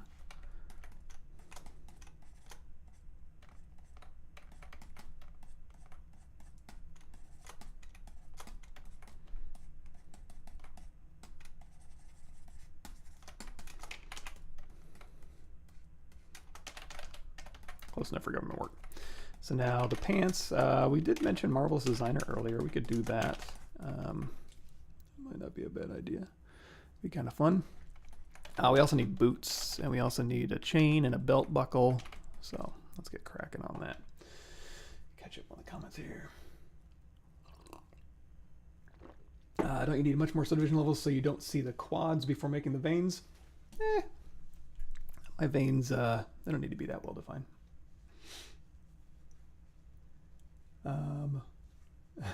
Pixologic UBTO have very often content. We changed it at the very beginning, and it said Michael Pavlovich. I don't know what's going on. Yeah, he's got a little in living color. That takes me back. A little Fire Marshal Bill. You dry your lips out. Do you have a video how you make the tank top like that? Yeah. So if you're just joining us, ZBrush 2021, what's new, is going to walk you through that. And then also on my ArtStation page, this could be a little bit easier to navigate. It's a little bit prettier than my YouTube playlists.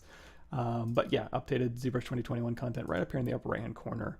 Oh, wait, no. That's hey, if you want to learn the basics of ZBrush from scratch, up here. So the ZBrush for concept and ideation, these 56 videos are updated ish for ZBrush 2021. So if you're just starting out, but this is what we're looking for. ZBrush 2021 is new. There's 63 videos, and in here you're going to see right in here dress, and there it is, clothing pattern shirt creation for the tank top. So it's video number 10 in that series.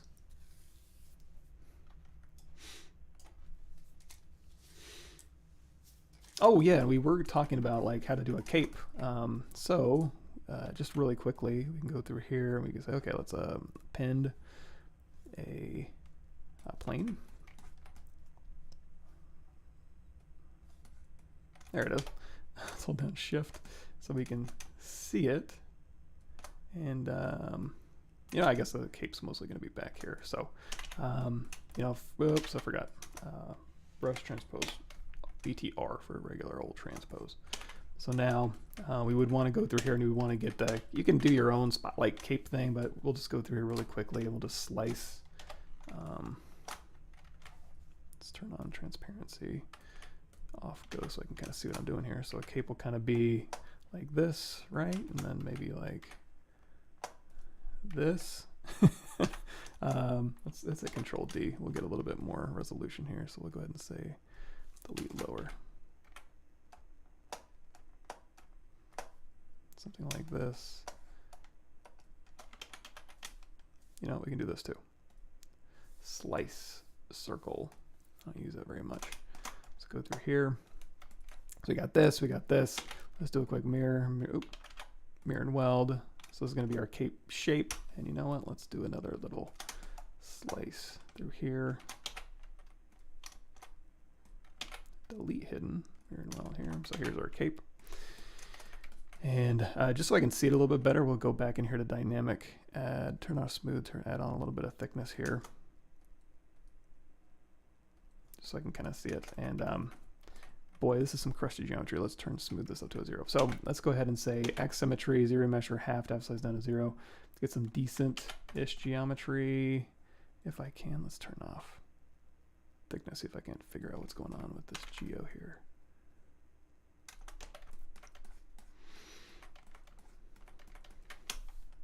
Let's do this. I'll help it out. Oops, turn off LSIM. There we go. Zero mesh half.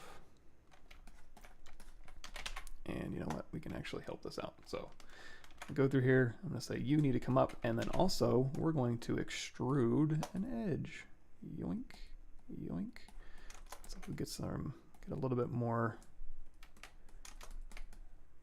capiness going on here. So again, we'll zero mesh, same. Come on, zero mesher. You're gonna make me clean this up. I guess you're gonna make me clean this up. That's okay. Split, edge, bridge, 2 points, collapse, edge. Ding. There we go. So now we got this. We can hit D for dynamic with our thickness up, so we can kind of see a little bit more, and then W. We'll kind of move this into place, and we can store two things. We can go through here first of all.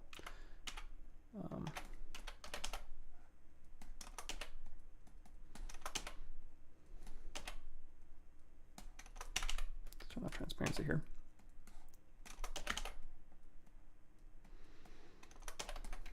So we got our cape going, and we need collision volume. So everything visible in my scene minus this can be our collision volume. We can turn off expand. We can keep gravity turned on. And we want to mask. I think this is what we want to mask here. So then as we go through, and also let's turn up smooth subdiv up to 2 maybe. So as we go through and we run that simulation, so let's go back up here and let's say, first of all, firmness up and then gravity strength down. So it's going to give us a little bit of time. You can also take your simulation iterations up. And we'll turn this off here. Boy, it still wants to be super stretchy, doesn't it? Think. Let's see, firmness up even more. Gravity strength down even more. Just trying to maintain those relationships. Let's crank our simulation iterations up. So brush, cloth, hook. Oh, you know what? It's also, with our dynamic simulations, let's turn on dynamic, and then let's also crease these open border edges. There we go. That'll maintain that a little bit more. Brush cloth, oops, brush transpose cloth.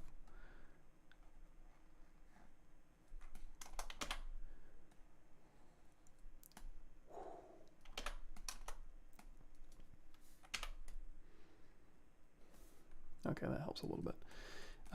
Now, this doesn't have a whole lot of geometry. It just looks like it does. So if we wanted more defined wrinkles, we can hit unmask, hit Control D, and then mask again. And then now when we run the simulation, you'll get a little bit more pull, or you can go in here manually and kind of just grab. Or, actually probably want to turn off X symmetry, right?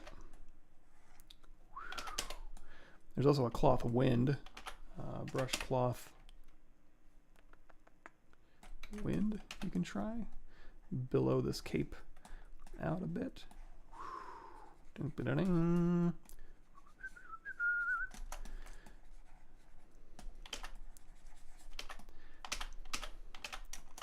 But also you may want to maybe mask this just a bit so it kind of stays on his back a little bit more. You can blow it against him. Anyway, have fun with it. Use whatever cloth brush makes sense for, cape simulation. Sorry, we'll go ahead and get back on track. Cool, and I might have missed some stuff here. Anytime suggestion for making a group type of creature model is very complicated. Any tips would be very helpful. Probably alpha stamps and also nanomesh brushes to kind of make the bark kind of travel along direction. It would be the exact same thing for making a tree. Not a surprising answer, I know. Can I use Oculus Quest 2 for sculpting in ZBrush? I think so.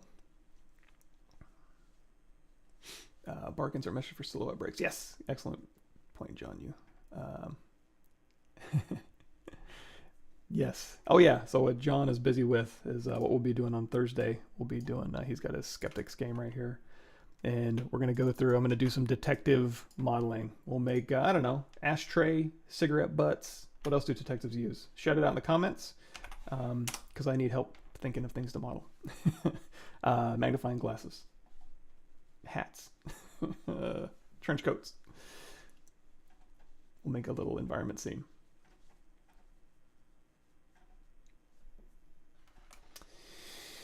Where am I from? Mostly Austin area, Texas. You think ZBrush can have dynamic bevels? Yes, they can. Basically, you can have like non-destructive dynamic bevels. That would be something like, oh, you know what? Let's go here. Make polymesh 3D. Initialize QCube. So switch over here. So underneath dynamic, what you're going to want to use is like a Q grid, and then change the coverage down, and then change it from bevel to maybe chamfer if you want it more rounded. I'll switch back here. Or you can keep a bevel on there, and then the Q grid and coverage will determine that. But this is all know you can do bevel and chamfer if you want to. Smooth subdiv down. So here's your, you can have a smooth subdiv, or if you just want to bevel as you go through here and you model a Q-mesh single poly, it'll have a dynamic bevel applied. You can always go through here and change it, or make it, smooth subdiv once. So that way you always have a bevel there, but if you don't like it, you can just do Shift D, and it's just, this is the plane geometry, and then D to turn that back on, and you can modify it as needed. Q-mesh through. Why? Oh, I have things marked. That's why. There we go. I wasn't being careful.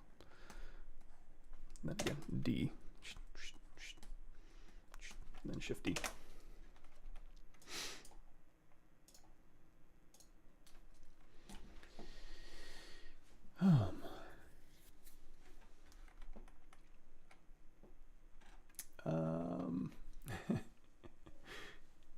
Yeah, but tutorials of fluid experimentation with dynamics. I really appreciate tutorials. I did experiment. I think there must be a better way. No, that's a little bit out of my wheelhouse. Sounds cool though. I've done a little bit of Houdini stuff, but it's mostly been fracturing, not necessarily fluid simulation. You know what? I guess we don't really need this skull back here anymore, so we'll go ahead and delete that out of there.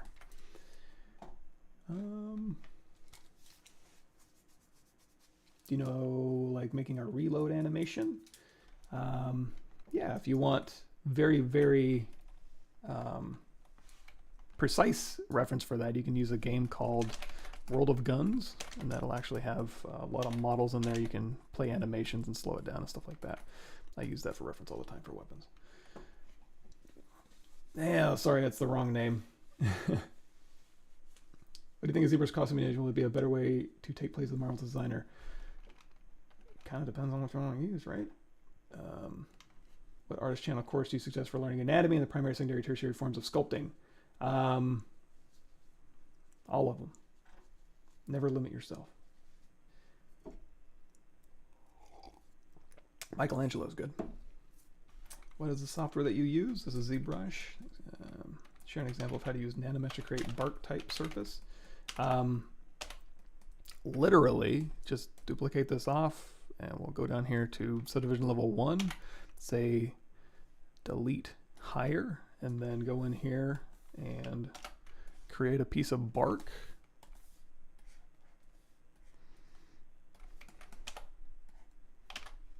ETR, here's your piece of bark, and if you want to go through and be like, yeah, let's dynamesh this and make it more BSH, more barky or whatever, go ahead. So here's our piece of bark, and you can make several different types of pieces of bark if you're so inclined. Once you have this, brush, create, insert mesh, new, brush, create, nanomesh brush, go back to whatever your directional pieces you're trying to put on there.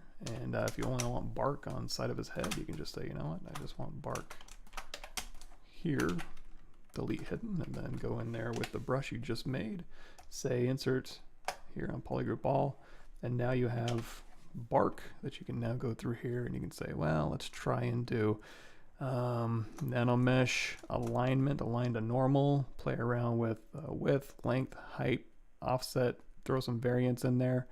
Let's make these a little bit fatter actually, maybe. And then maybe even some, maybe not Y rotation or X rotation, but Z rotation. Yeah, you can play with that a little bit, and a little bit of variance here. Or you can even scatter it in there with random seed, random distribution. Bark. This is ZBrush.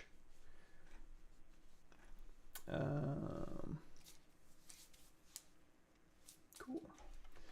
Easiest way to control crease level, half smoothing and sharp. The easiest way is to use crease and subdivision levels. I don't know if there's another way to do it. You go crease level of 2 or 3, smooth subdiv of 4. Or you can knock that down, crease level of 2, crease level of 1, smooth subdiv of 3. That's the best way. It's possible to bevel a single edge with interactive resolution. I can only bevel an edge loop, not a single edge. It's probably not going to do what you want, but you can go through here and you can say add to curve edge. So you're going to need 2 adjacent edges, but then you can go through here and you can bevel a single edge. Something like that. All right. Let's get rid of bark head here. And let's think about pants. So pants, we've already got legs here, but we need a little bit more than that. So what I'm going to do is I'm going to do a quick merge. Let's just get his body. I need a little bit more of this. So we're going to say merge visible. And then we're going to take his merged visible here, and we're just going to dynamesh this down. We don't need a lot of resolution. We just need basically his volumes here to where we're going to put his pants. So his pants look like they're pretty regular old jean pants. We're going to go through here and we're going to say mask out where we want these pants. Hereabouts. And you know what? Let's go back in here to mask pin, and we'll kind of, so we'll go through here. We've got some pants going. He's going to have a little bit of skinny jean action, and we're going to go down here to make this a little cleaner cut. We're going to go in here to geometry, edge loop, mask border, isolate.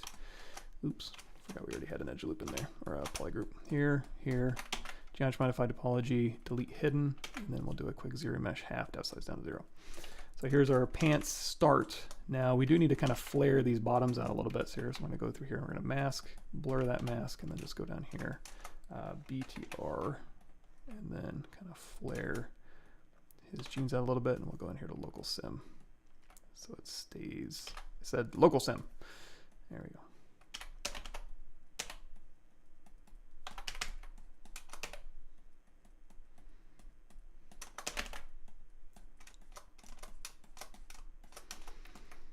And then the rest of his pants I think will work just fine.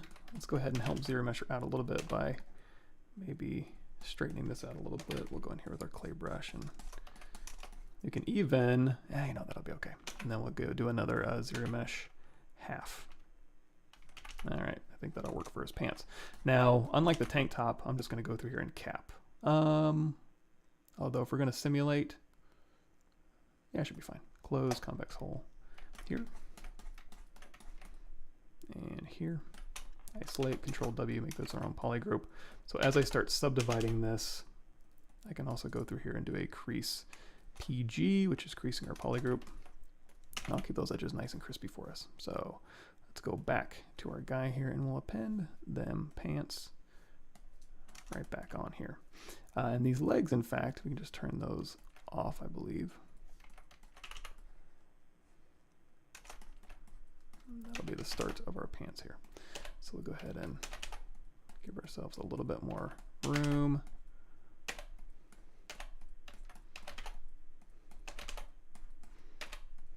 And he's this pretty skinny dude, so we'll go ahead and just keep those pants right along there.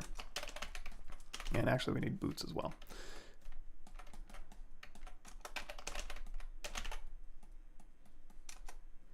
So we'll go back to his legs here, and we'll just duplicate these off, go into solo mode, and we'll start his boots. Let's go ahead and say trim right along here. Oops, delete lower. So this will be his boots. And in fact, let's go ahead to X symmetry here, and we'll say delete hidden. If we want to see the other side, you do array mesh, lock position, lock size, reset X mirror, and then just turn array mesh off. That's under array mesh somewhere down here. And that way you can kind of work on the inside of the boot and still maintain symmetry if you need to. Or the other cool thing about this is you go through here and you can just have array mesh turned on. And that way when you're going through here and you're clipping, you can clip across the axis and not have it destroy your mesh. So something like that. So let's go ahead and let's turn this into a boot. So hold down Control Shift, and we're going to clip curve this back. And let's turn on Move Brush with backface masking on. I'm going to pull this straight down, actually.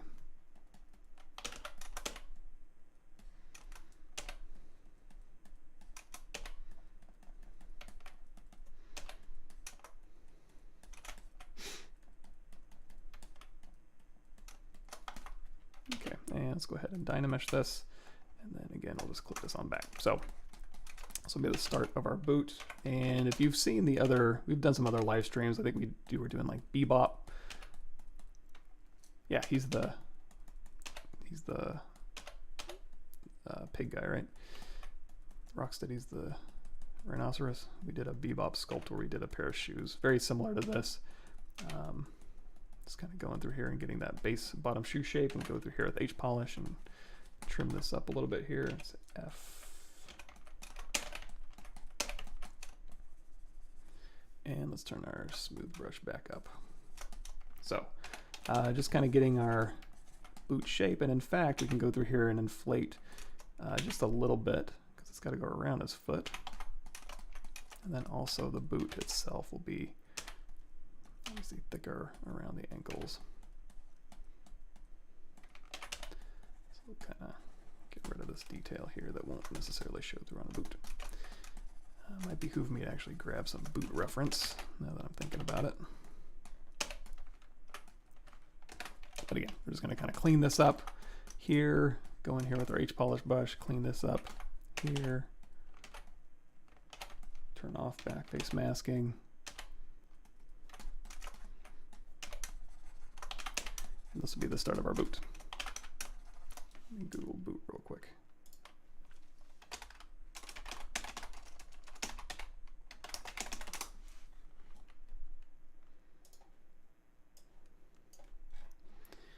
Find a nice 3/4 shot here. That'll work. Something like this. So these boots are going to be kind of, I mean, they'll be flat through here, let's say. Give myself a little bit more wiggle room.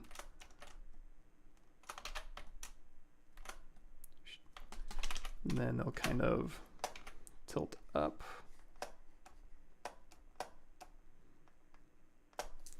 Toward the front, and then they'll kind of come in and then swoop back down.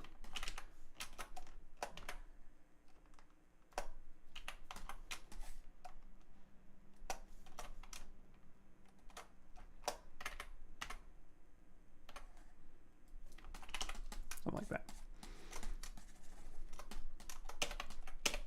So to make this a little bit easier to work with, yeah, none of this shows up. So let's do this. Let's say, I could trim that off. I'm just going to do a quick polish by features.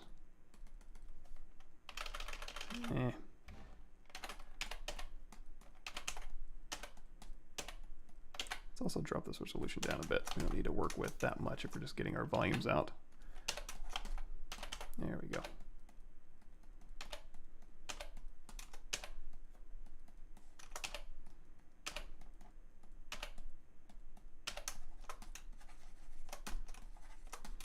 Skinny pair of boots.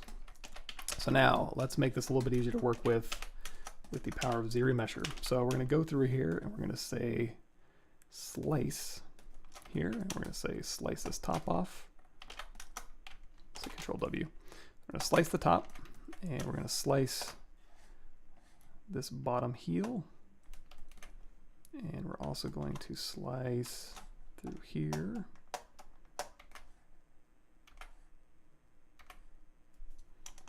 We're also going to slice through here.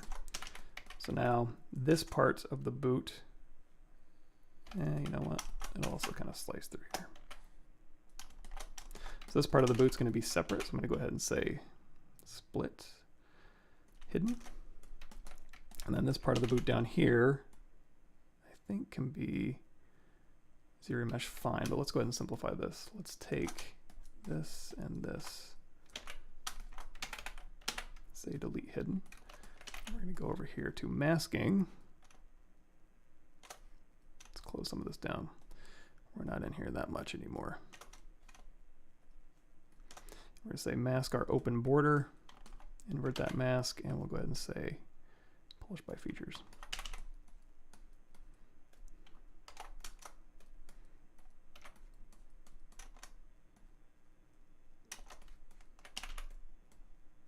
Yeah, I think we can make do. So I'm going to go through here and I'm going to slice here and slice here. We're going to say ZRemesher half. Keep groups, smooth groups down to 1, and then just ZRemesh this result just to get something nice and simple. And again, if ZRemesher ever needs help, no problem. We're here to help ZRemesher. So we can go through here and we can say collapse edge.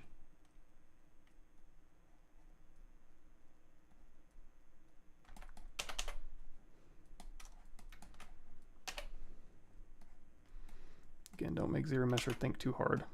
I'll say delete, single poly here. Get rid of all this.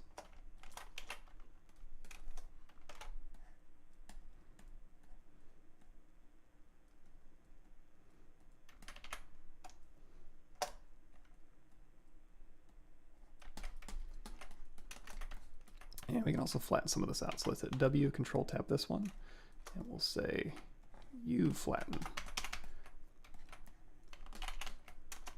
And we can even do this, W, control tap this one.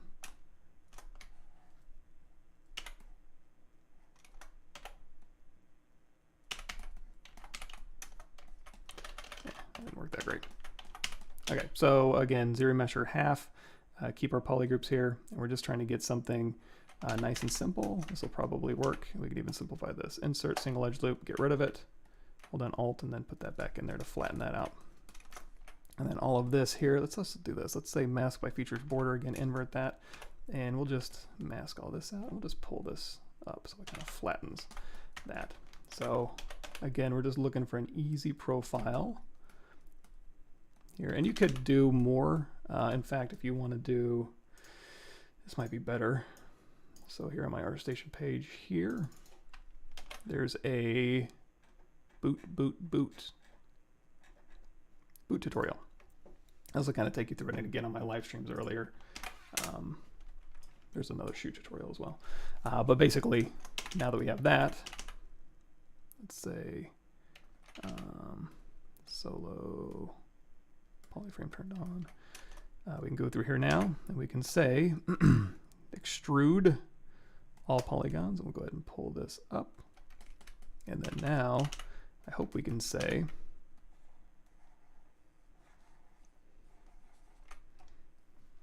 QMesh polygroup all.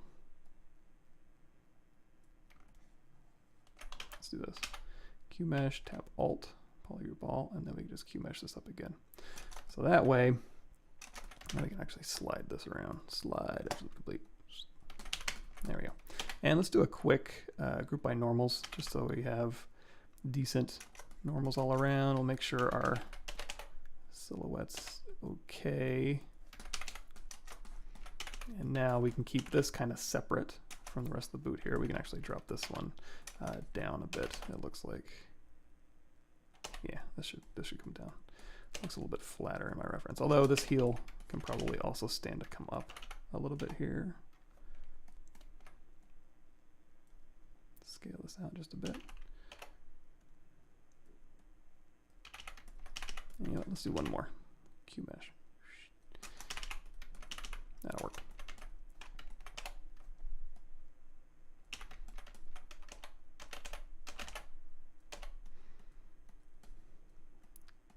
And that's going to be a separate material as well, and we're also going to ZRemesh this anyways. So now that we have this figured out, we can just ZRemesh half, depth size down to 0, and this will be the start of our boot shape here. And again, I'm just going to cap this, keep it easy. Close, convex hole. And if you needed to do this for animation, you could bridge these. Why does double keep getting turned on? Or we can just, again, cap that. Like so. How are we doing time? It's 8 o'clock. Oh no. At this point, it would be just basically a matter of going through and just kind of detailing that out. Again, because this boot does have thickness, we may want to go into our pants and make sure that the boots can compensate for the thickness of our boots here. But also, if it kind of breaks, you know, the idea of him having really skinny legs, or it's not quite fitting in to your design, you can go back to those boots and kind of play around with that. But I think that'll work.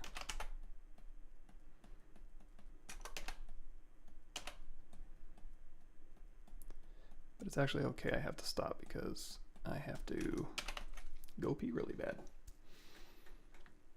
I'll get caught up on questions really quick. Cool. This is ZBrush. It is, I don't know how much it is. PC and Apple. Somebody else can answer that. I didn't know ZBrush was that strange of a program where people would have that much of a problem recognizing it. I thought it was pretty industry standard. What would be the best way to export a model out of Fusion 360 into ZBrush? STL's fairly easy. You can also do OBJs out of Fusion 360. I have a Fusion 360 quick start on my channel here if you're interested. It's a little bit dated, but on video 12 it'll actually talk about taking things from ZBrush into Fusion and making solid bodies, as well as the opposite, taking things out of Fusion 360 and dumping it into ZBrush.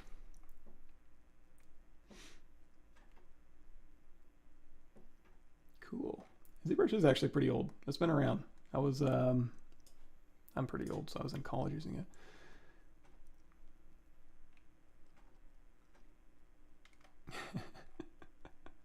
Yeah, I'm kind of I'm mystified that ZBrush is so hard to recognize. I guess I'm biased.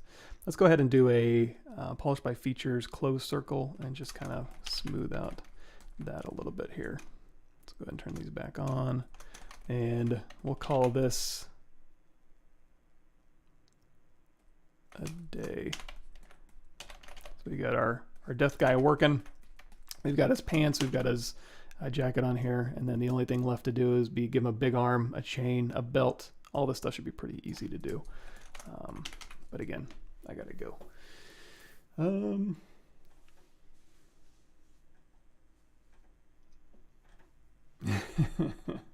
Yeah, I guess I just need to put on my whenever I stream on this channel, just a ZBrush logo somewhere.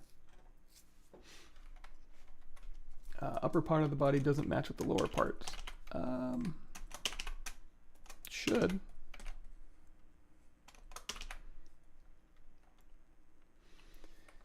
Is there a way to change the starting ending point of a frame curve just to put it where I'm interested?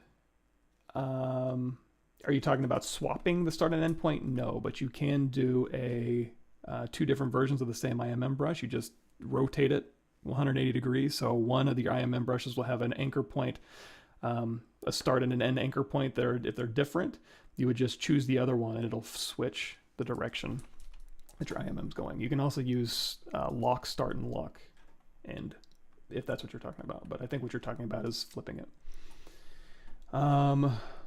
Cup muscle is too fat. What the hell is a cup muscle? Where to start as a beginner's character sculpting? Start simple. Fiber mesh to give them wild hair. That's what we're going to do next. Cool. Yeah, people have a hard time with comprehensive reading. Cool. Thanks, everybody. A lot of different ways to do stitches. IMM brushes, alphas, do it in the texture. Cool. I'm going to head out, and we'll see you Thursday on my channel, and we'll do some private eye ghost hunting sculpting.